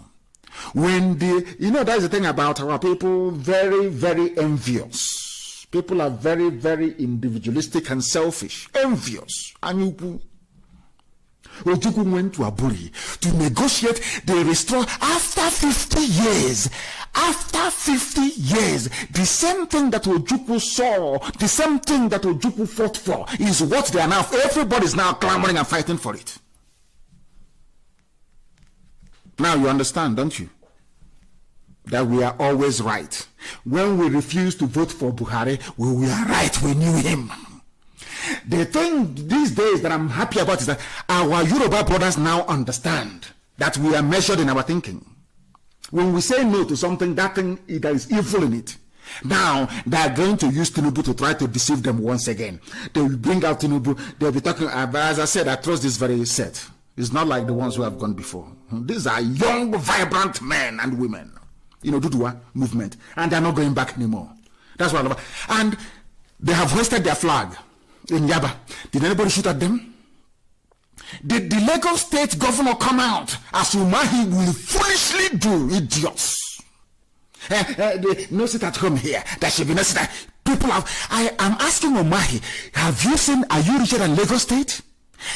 Do you know that the Yoruba Oduduwa flag was flying in Yaba? Did someone come out to say, oh, who are those? Arrest them. My friend is the commandant of Ojo Cantonment. Go and shoot them. If he's any stupid, hopeless Igbo governor, useless to the bone, you hopeless, go and shoot them. Because you're trying to please your Fulani master. So they can give you presidency. But they're not going anywhere. Let them come and campaign now for presidency. Let's see. That time they will know how angry we are. They think they are smart. Look, people are angry. In Ebonyi State, Fulani headsmen are slaughtering people. I want some people to Google it tonight and post it. Those listening on my page on Facebook, go and Google it and post the link. Dave Umahi opened his mouth and said, they are raping our mothers and killing them in Ebonyi State. It is there. It was carried by Punch newspaper. Go and look for it. We said, we are fed up of Fulani killing us in Ebonyi State. The same government came out and said, oh, there should be no sit at home. There is no problem here. Because he wants to contest for presidency. Because of your presidency, our mothers should be killed and raped in the farm. Because of the money you took from his Islamic bank. to build 1 or 2 flyovers. You think because of that rubbish, we then sacrifice our lives? The same idiotic move made by a Fulani peasant. And today, Gobe is named Sokoto, is gone. You think you're smart? They know nothing. These people, they know nothing. These people are lying. You see that said, the said, we are elders. They are liars and deceivers. They are liars and deceivers. Somebody should go and ask, go on. Who is responsible for the mess now happening in the zoo? Is it not you? Go on. Nobody. You have journalists, seasoned journalists emeritus, and I'm asking them, why have you not been to go and ask go on? Why did you not honor Aburi Accord? Why don't you ask all of them agitating today for one national dialogue or the other, or for constitutional review? Ask them what happened when Ojukwu went to Aburi, that you came and you were lying that Ojukwu seceded. Liars and deceivers. Liars, and now their shame has caught up with them. They no longer know how to hide their shame anymore. They are now looking for excuses. The same middle belt has been ravaged, where people are being killed. In southern Kaduna, they are being slaughtered. In the same southern Kaduna, they have their sons and their daughters in the army, fighting those who are fighting for their freedom. How foolish can black people be, I ask? The same thing goes for those who are working in the courts in Biafra land. You want to jail somebody who is fighting for you. The problem of Nigeria today is go on. Go on is the problem. He may say that the British forced him. Go on is he was the head of. Go on is the problem of Nigeria. That is why I said I'm praying. I am praying every day, and he knows that God is no longer listening to his prayers because he comes from Plateau State. In Benue, Plateau is now the epicenter of Fulani banditry and terrorism as punishment, because if you touch the anointed of God, God will always pay you back. All the terrorism ravaging the north is as a result of what they did in our land. And if I say to them, the reason why all these Fulani terror groups are now killing the army and the police in the north is because of Operation Python Dance, they won't believe it. But that is the reason why. They will kill all of them, and they'll keep killing them. And today, Plateau, people of Birom today, there is no Birom man or woman who can claim to be a local government chairman. It's because of Go On. Go On is the problem. Go On went to Ghana, discussed with Ojukwu how things are going to be. He came back and he reneged, and he had the temerity to come out and say that Ojukwu seceded. And those, let me catch a journalist again, write that nonsense that Ojukwu went to war, well, Biafra seceded. I'm just waiting to read from one idiot. Then I'll disgrace the fool. Idiots everywhere in the zoo. That's why I call them zoo animals. They claim they went to school. And I have said they should knock down, they should do those every university in the zoo. It is useless. What they train are idiots. As you're coming out of the zoo as a graduate and you go and do that, you're useless NYSC, you become a very foolish idiot, an animal for the rest of your life, because you can no longer reason. 193 million people. Have you heard of such? Do the mathematics. 193 million people begging 7 million people to please help us make our lives more tolerable. In front of your eyes, before your two naked eyes, they shut down 4 refineries and gave their own person, another Fulani man, license to go and build a refinery. In your own eyes, every day you wake up and you talk about one Nigeria. Are you not foolish? Are you not hopeless? Are you not idiotic? Go On was the man who sabotaged Aburi, and as such is the man responsible today for all the woes happening in this zoological republic that Britain created. The British imperialistic tendencies that scuttled the beautiful Aburi Accord is the reason why all of you are in a mess. Is the reason why you are dying in the middle belt. Is the reason why there are Fulanis camped in your villages right now. Is the reason for the rise of Mieti Allah. Go On is the one responsible for it. And everybody fell hook, line, and sinker for the British BBC propaganda against Biafra and Ojukwu. All of you fell for it. The same way that they are carrying their propaganda against me and IPOB, but only this time that we are formidable. If you give us one, we give you 100. That is why they're afraid of us. Bring it on. I don't care who you are. If you are IBC, let them do any documentary about us. And you they know who we are. Even Facebook has gone on to close our a community of 1.5 million people. It doesn't matter how they conspire. Now we have our own platform. Now, as I'm speaking, the whole world is listening to me. They can no longer stifle us. They can no longer cage us. They can no longer censor what we say or what we are thinking. Now the field is level. And they will get it. They will get it. People are now waking up to the reality that full on demonic plans for all of you ignorant fools shouting one Nigeria is very obvious. Once you shout one Nigeria, you're a complete bastard. You're an animal. I'm telling you the truth. Fulani is making use of your brain and you cannot see it, and you claim you went to school. You claim you're educated. But of course you're not. People moving cattle from place to... Look at Nyetiala. Ordinary Nyetiala can go to Asorok, and they gave them 100 billion in front of all of you. All of you saw it. They didn't hide it. A terrorist group was given 100 million before all of you animals in the zoo.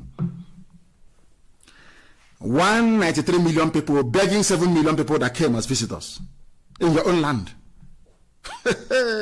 Black people. I have told God in my next life I don't want to see blacks. I'm telling you, we are useless to the bottom line. We are useless. 193 million people begging 7 million people. Every day we are begging. They kill us in Southern Kaduna, we cry. They kill us in Zaria, we cry. They come to Agatu, they kill us, we cry. They go to the forest in Yoruba land, they kill Pafashoranti's daughter, we cry. Oh, that is all we do. That is all. And out of all of this nonsense, an idiot will come up and be talking about one Nigeria. It's even now, even a House of Reps member, oh God in heaven, put me out of this misery and this UG. Black people, they drive me mad. Black people, the way they reason, they drive me insane. Why did you create black people? How can you create people who cannot reason? I don't understand it. Water bill is a northern agenda to tighten the noose on the south. Listen, somebody who went into the House of Reps and took an oath to be loyal to Nigeria. A member of the House of Representatives representing Uweli North and the South and Udu Federal Constituency in the House of Honorable Francis Waive has described the water resources bill, the Fulani water resources bill, as a northern agenda, which is, when they say northern, it means Fulani. Forget all that northern crap. After all, it is the same north that they are killing people in Kaduna. The same north that are killing Christians in Zaria. These are Hausa Christians. In the same north, in Birom, they are killing people in Plateau, killing city people, killing everybody. They're telling you north. Northern agenda. It is a Fulani agenda. It's a northern agenda to tighten the noose on the south. And you have somebody from the same south, you can see clearly the intentions of the Fulani to take over your lives. You can see them coming with their AK-47 and their bombs, and you're there shouting, waving your flag, one Nigeria. Well, as Dave Umar is doing, he thinks they'll give him presidency. He's a madman. Of course, he knows he cannot get it. Can you see it? Can you now? This is what they do. They convince you to be against yourselves. And I have asked go and ask, okay, Zibaz, all these murderers that you have answering governors, Obiano, these are people that killed their own fellow brothers and sisters fighting for their freedom. Let me ask you, have you not heard of Oduduwa freedom and agitation? Have you not heard about it? Did you not see the flag all over the place, Yoruba flag? Has anyone killed them or burnt the flags? It's only you idiots. Only you fools, the fools. Every blessed day, Biafra this, IPOB did you this, IPOB did. Can you now understand it? And let me tell you, there's something people haven't noticed as well. Look at Sahara Reporters, look at all the Yoruba papers, Punch newspaper, all of them reporting Oduduwa agitation. Has any of them called them secessionists? No. But if it is an Igbo journalist now, once he writes, or Biafran journalist and submits, his Yoruba editor will tell him, come on, go and change that, put secessionists there. But now, their own people are agitating to be free. Nobody's calling them secessionists. I want our people to put on their thinking caps. I want them to become reasonable.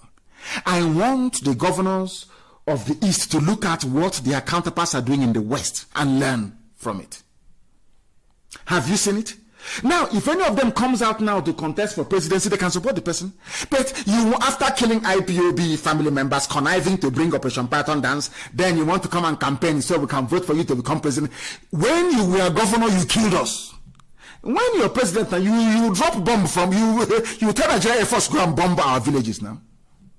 You think we are not sensible? Come and campaign. None of you. But of course, Biafra will come before that. None of you will smell that place. Your wickedness, all of you, all these idiots, we want to fight for Igbo president. You are in cloud cuckoo land. We are waiting for you to bring out your campaign vehicle on the streets of Biafra and Chilika. Then you know how angry we are. If you want to be president, join us and fight for Biafra. When Biafra comes, you contest to be the Biafran president. It will be the most prestigious office in Africa. Fools, you think we are foolish? Come and campaign now. 2019 was the last time we played that game. It's not going to happen again. An honorable member, a federal what is it called again? Is it Federal House of Reps or whatever they call the rubbish? He's telling you that the Fulanis are coming for you. Yet you are there in saying, I'm a Delta, I'm part of Niger Delta of Nigeria. You can see that they're coming for you. According, not to me, not to NNAMDI, KANU, not IPOB, not to anything we're saying. The person you sent to the Federal House to represent you, he has been to Abuja, he has seen what is about to come and is warning you. And you're there in your tiny hut in the creek, drinking polluted water, shouting in Niger Delta of Nigeria. Stupidity is a disease, a very big disease. The time now is approximately 25 minutes to the top of the hour. We are live and we are direct and we're bringing the gospel of heaven. The gospel of heaven. Gospel of heaven. Azikiwe is in his grave today. He never knew that one Nigeria would be like this. If they said to Azikiwe, there will be a time when a federal house member in Abuja or the capital, anywhere it is, he will be telling our people that they are coming to enslave us. We won't believe it. He won't believe it. But he was there, Zeke was doing Zeke of Africa, Zeke of Nigeria, one Nigeria. But now, look, hear what a politician is telling you, that they are coming for you. They're bringing Ruga, bringing everything, arming Miyeti Yala, using the police and the army to advance Fulani terrorism into your homes and villages. They have bribed Facebook. They have bribed everybody. They have bribed everybody bribable to suppress the truth. Because of course, from Bill Gates' perspective, any death in Nigeria is a plus for the world because there are 200 million. So in fact, I even believe that the ones encouraging Fulani terrorism. So to keep the numbers down. I'm being honest with you. Not minding the overwhelming evidence of Fulani domination and patent Islamization. Some Yoruba people have not learned from the experience of their loss of a Lorin to the Fulani. Some so-called Yoruba are against the Oduduwa Republic. I'm talking about those who are against the Oduduwa Republic. But one good thing is that no Yoruba governor has ever mobilized the Fulani army to kill their people. Unlike the idiots you have in Biafra. These are the ones going to contest for presidency now. After you killed us as a governor, imagine what you're going to do to us when you become a president. You will come and behead all of us now. You will send the Fulani. You will want to prove to Fulani that you're a good Nigerian. So that means, and they will tell you, why don't you go and set an example with your own people? You will send them to come and behead all of us. Igbo man, president of Nigeria. Mad people everywhere. Oduduwa Republic, October 1 rally divides Yoruba leaders. They are divided. And in this very division that they have, these people claim they are educated. Some of them claim that they went to school. There is one calling himself High Chief Lakan Balogun. I have not seen any Yoruba Oba who supports self-determination. How can they support it when they are afraid they will be arrested if they do? Or Olu Badon was the only one at that Ibadan conference, and he was represented by his High Chief. And Lekon Balogun only pleaded for unity and peace among Yoruba. He did not preach self-determination. The idiot saying this thing doesn't know that there are Yoruba people in Benin Republic, Yoruba people in Togo as well. He claims he loves Yoruba people, but he doesn't want to see all Yoruba people united under one banner, under one nation. I don't know if it is the meat. There must be something wrong with any idiot that calls himself a Nigerian. I'm very sorry, it is not the High Chief Lakan Balogun, please. Let me see the monkey saying this type of rubbish. In fact, he didn't even put his name down. He didn't put his name. One is saying that more harm will be done. He's a coward, he didn't even put his name down. We need to involve everybody. Are you going to involve the same Oba who said he's now an emir in Yoruba land that the Fulanis gave money. He said he's now an MA. Are you going to involve him as well? The likes of the Supreme Court, people call him governor. I don't want anybody calling him governor anymore. He is the Supreme Court administrator. He is the Supreme Court Fulani appointed administrator of Imo State. I don't want anywhere on any IPOB Radio Biafra platform anybody referring to Hope Uzodinma. Don't put the word governor before. No, he is the Supreme Court Fulani appointed administrator of Imo State. It's a mouthful, I know, but that is the title of his job. Do you now understand? Do you now understand? I hope that you do. I hope that you do. They are divided, of course, and everywhere you go to, you have an Ifulef. An Ifulef. This one, it says his name is Senator Femi Okoromu. The agitation by Akintoye-led Yoruba World Congress for Autonomous Federation is not the consensus of the Yorubas as a whole, but this idiot is there. As they killed Parfashoranti's daughter, the idiot did nothing. Senator Femi Okoromu, whatever the fool's name is.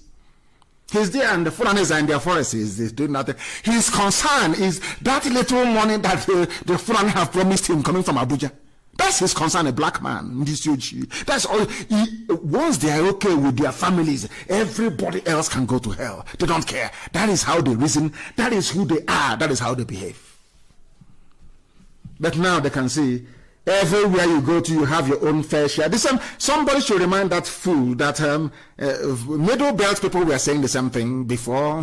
When Gowon was there, they were dancing and basking in the euphoria. We're against Biafra. We defeated Biafra. Today, they wake up and they see 8, 9, 20 janjaweed on top of their wives. And by the end of the process, the woman will be blind. Now you understand? Please, that is why I don't feel sorry for any Ifulefu. 60 years on the edge. 60 years and the zoo is going nowhere. According to Danjuma, Dogonyaro, Lekwot and others. And they are all from the middle belt. Danjuma, Dogonyaro, Lekwot, others. All from the middle belt. They were the ones that fought Biafra. They were the ones that carried the propaganda. Igbo man is your problem. They're the ones that said that Biafra must be destroyed. Today they are crying. Today they are shedding blood. Today blood is coming out of their eyes. I'm not happy about it. It's called comeuppance. They are getting it today.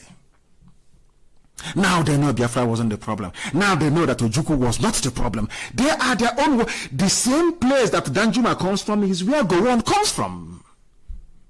Now the middle belt is paying the price the same way that the Hausa people paid the price for betraying their kings. Today the middle belt is doing the same thing. They are now crying, saying that things are no longer happening. What did they actually say? Least Biafra war, Sharia democracy, other matters to be investigated. Now they want Biafra war to be investigated. Now they understand that we did nothing wrong. Now they know that Ojukwu did not. But these were the people that fought Ojukwu. Now they're even using the same words that are used on Radio Biafra. Buhari's administration using colonial solutions to tackle problems. Now it is very clear that the Fulanis are the ones colonizing you. Very, very clear. Very, very clear. This is why we say sit at home.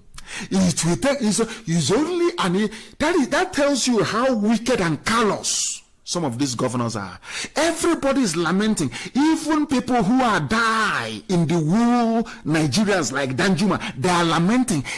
When we said, but Fulanis are killing us in our farms. Can't you see it? Let us tell the world we're not happy.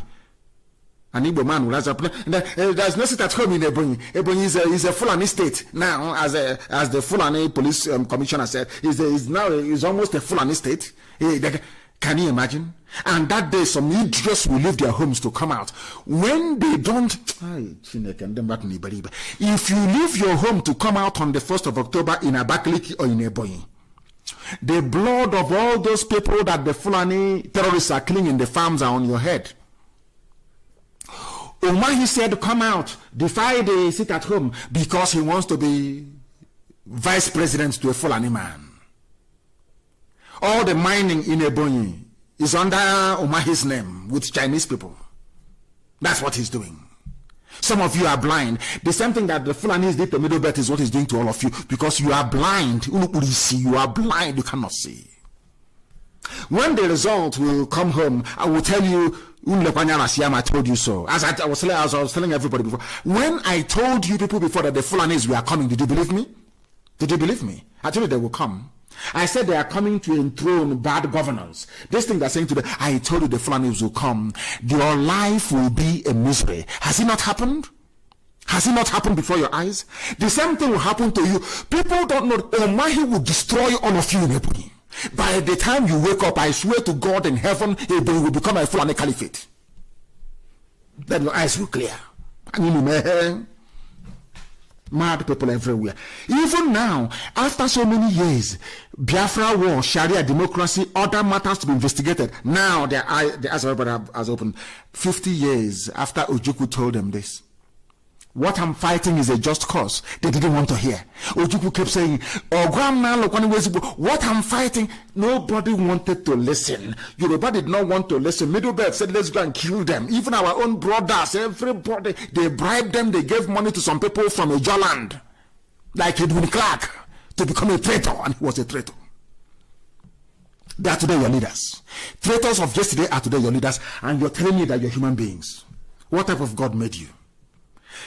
Now, after demonizing Ojukwu, after talking rubbish about Biafra, after over 50 years, typical black people, they have now realized their mistakes. They are now saying, oh, we are very sorry.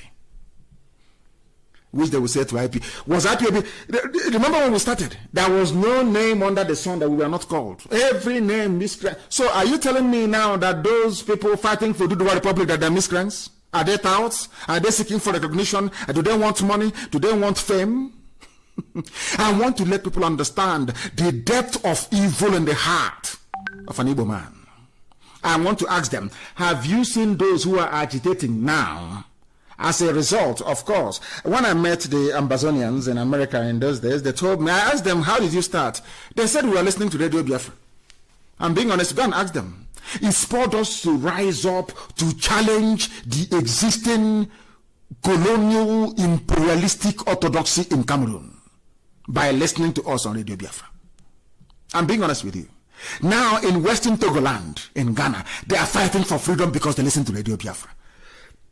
People thought that the Yorubas can never wake up, that they will never rise up to fight. But now, this breed I'm seeing now, I'm even afraid of them. They are determined to the core. And as I said to them, Tinubu will try to use it to ride to Asorok. They said over there, it can never happen. So there is no fear that tomorrow they will give it to Tinubu and he will abandon. No. People can't abandon this. It's impossible. That is to tell you, everything we tell you comes to pass. Everything I tell you comes to pass. And why would people defend something as horrible as Nigeria? Because of what I call the empire mentality from our creators, the British, who adopted, I can't understand, people that they put in power after independence adopted the rogue mentality of building an empire. They call themselves nationalists. Before the white man came, were the Yorubas at war with Biafran people? The answer is no. Were we at war with Middle Belt? The answer is no. How come after they came and left? Because they built an empire. And there is something in the brain of black people. This is something that most people don't know. Black people, no matter how primitive we are, we love our freedom. And that is why in the next 50 years, you see Africa, you will recognize it again. People are going to break into pieces. If they like, they can come back together later on. But to tell me that a white man can come from somewhere and model people up together and give you a name and you answer it, in 50 years' time, Africa will not be recognizable. People will break away. I'm telling you, people will want to be on their own the way we were before the white man came. And what is wrong with that? Absolutely nothing. Absolutely nothing. Those idiots that call themselves nationalists, they came and acquired the British Empire mentality. Let us expand. That was why Azikiwe said, no, they leave Nigeria the way it is. And I don't believe in breakup because he wants to be an emperor in an empire that he did not build. That is the truth and the fact of life. That is why, even as we preach this very gospel, in the Western, they call it, is this Western Togoland, they call it, Western Togoland. They say the Ghanaian police or the Ghanaian armed forces, that's where they are strong, armed forces. Ghana security forces say separatists killed in shootout. That's what they do. that is that colonial mentality, that empire mentality. There was no Ghana before the British came. Everybody was on their own. People want to go back to the way they were before the white man came, and you're busy shooting them because Nana Akufo-Addo wants to be an emperor. Britain gave us Ghana. You know, I don't understand this thing about black people. I am struggling. When the white man came and was conquering us, we were complaining, saying we don't like it, we want the white man to go.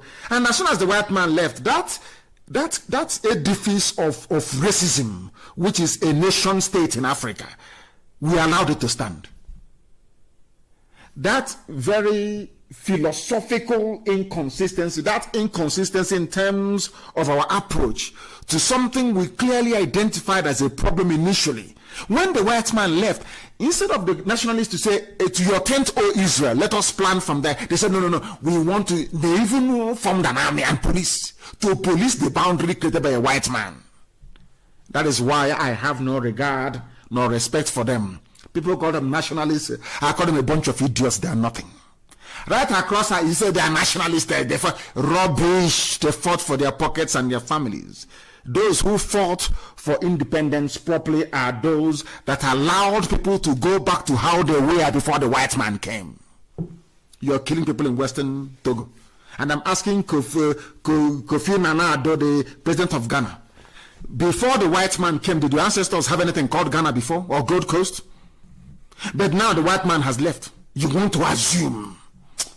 People are very, very backwards. Very, very backwards. Very, very backwards, I'm telling you. That is why I call African people fools. They don't have any brain. They cannot reason very well. Let us go back to how we were before the white man came. Then if I want to be in the same country with Oduduwa people, I can go and negotiate with them and say, we have this and that in common. We can benefit each other. We debate it. We vote on it. We go to place beside. We ask the people and they vote. That's how it's done.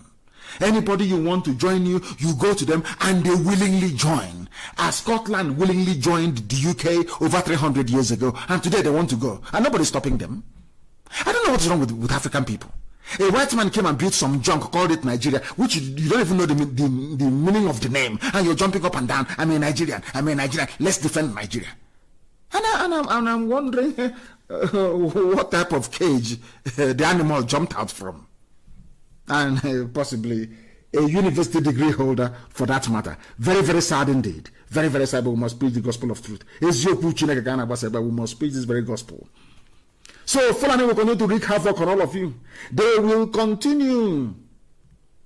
That is why they said, effort for peace sake, Southern must become next president. We are not interested. This is Audu Ogbe. He's from the Middle Belt. He's in the Middle Belt, I would obey in different. A Southerner should be. Is that? Did we say that is our problem? Do you think we are fools?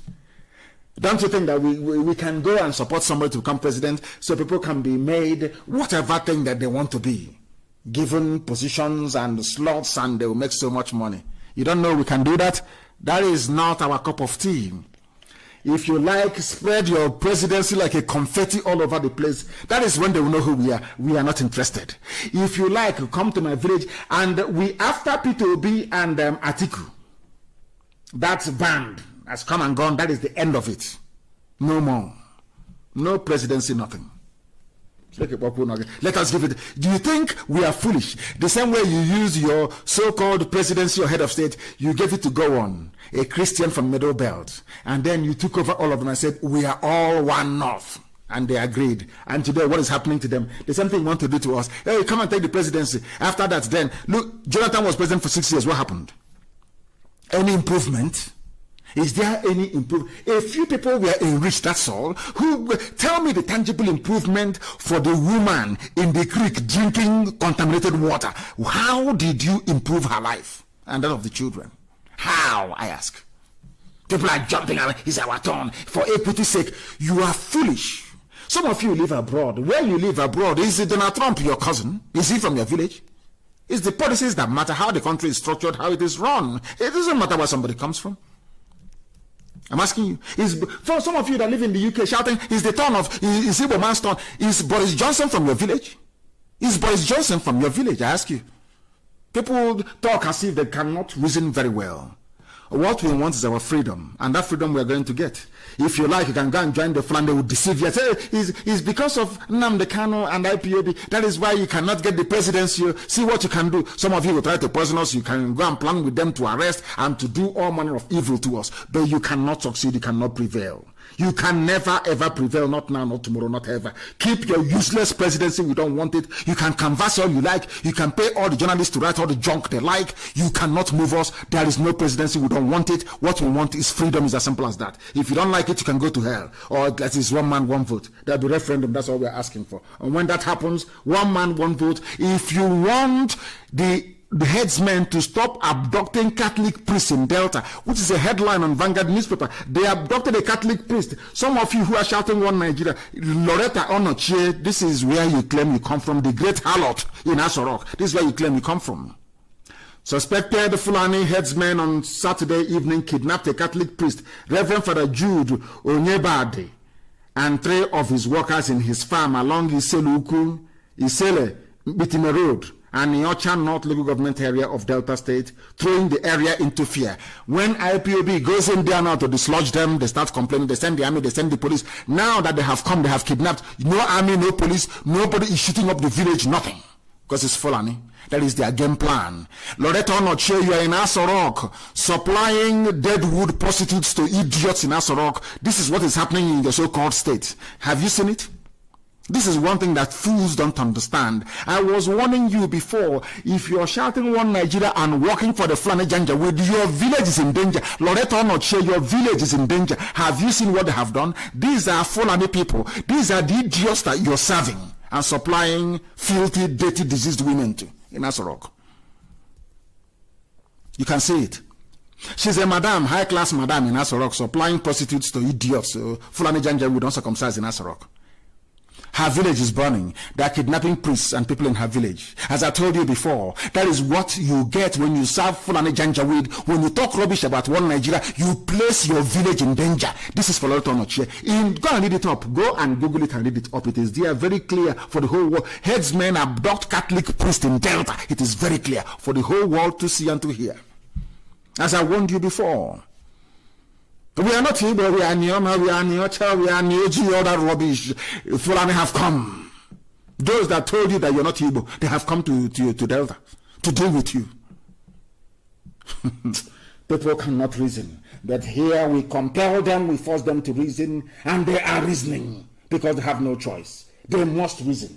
They have no choice. They must reason. And Facebook is doing all they can, as usual, to suppress our numbers, but of course they are joking. We have Facebook, we have IPOB Community Radio. That is where a lot of people listen to us these days on. That is the platform we are on. Very, very soon, as your firm is working very hard, we go interactive. We can begin to interact there. And then, you to hell with your Facebook. We go there. Because it will have interactive functionality. We can chat each other up. People can message us in the open during live program like this, so that the world may know. It's gone now. Headsmen in Delta, they have taken the priest. Loretta Onochie is tweeting for Fulani in Asorok. He's tweeting for. Look at her face; is all burnt with cream, bleaching cream, burnt. Look at your village. Look at your village. Useless woman, look at your village. The people you are serving in Asorok, supplying prostitutes to, they are the ones in your village. Their children are in your village, ravaging your village. You are in Asorok doing one Nigeria. Oh, people are very, very foolish. Very, very foolish. Very, very foolish. We are live and we are dead, of course. We are coming to the end of our program, but not quite yet. Another gas explosion in Lagos. They say everything is gas. They explode a bomb, Fulani explode a bomb, kill people. They say it's gas. Even where there is no gas, it is gas. Gas explosion. Oh God, if there is anything like next life, Nigeria, God to heaven. Fulani have killed people in Lagos. Several persons were killed and injured, and vehicles burnt in a gas explosion, which is Fulani terrorist attack in Lagos. Very, very simple. They are working hand in hand with the Fulani terrorist army. Hand in hand with the Fulani terrorist army. That is what they are doing, and bombing and killing people all over the place. And some idiots cannot see, they cannot understand it. Very, very sad indeed. Very, very sad indeed. And I'm sure now that the Shia have risen to complain about the film made by Peter Dochia, I hope the world can understand that for what it is. A very, very sad case indeed. You also, the nonsense written, which I will analyze, of course, on Wednesday, the letter by Garba Shehu to Commonwealth. I will analyze it in depth on Wednesday, because right now we have come to the top of the hour. Our 2 hours is almost up. There are a lot of things that I would like to bring to you today, but unfortunately we cannot be able to do so. We have come to the end of the program this very day, but do understand one thing. If you are in support of one Nigeria, that means you want Fulani to take over your village. You want terrorists to run your lives. You want this reign of agony and mediocrity to continue forever and ever. Even those who are instrumental in rigging the now late dead Buhari into power, they are lamenting very seriously, because Fulani terrorism has taken over the place. But we are saying no to it. We are resisting and doing all we can to resist. And I am glad to say that people are now waking up, people are now rising up from all over the place, and we are winning this very battle by the grace of Chukwukika, and not by anything that we have been able to do so far. I thank you all for listening this very evening, morning, afternoon, or night, depending on where you are. And as always, do not forget, people wonder why we are fanatical about Biafra. We are fanatical about Biafra because Biafra is our religion. Here on radio, Biafra is where we worship, because Elohim Chukwukika Biama is our God. I thank you very much for listening from me from here. Good evening.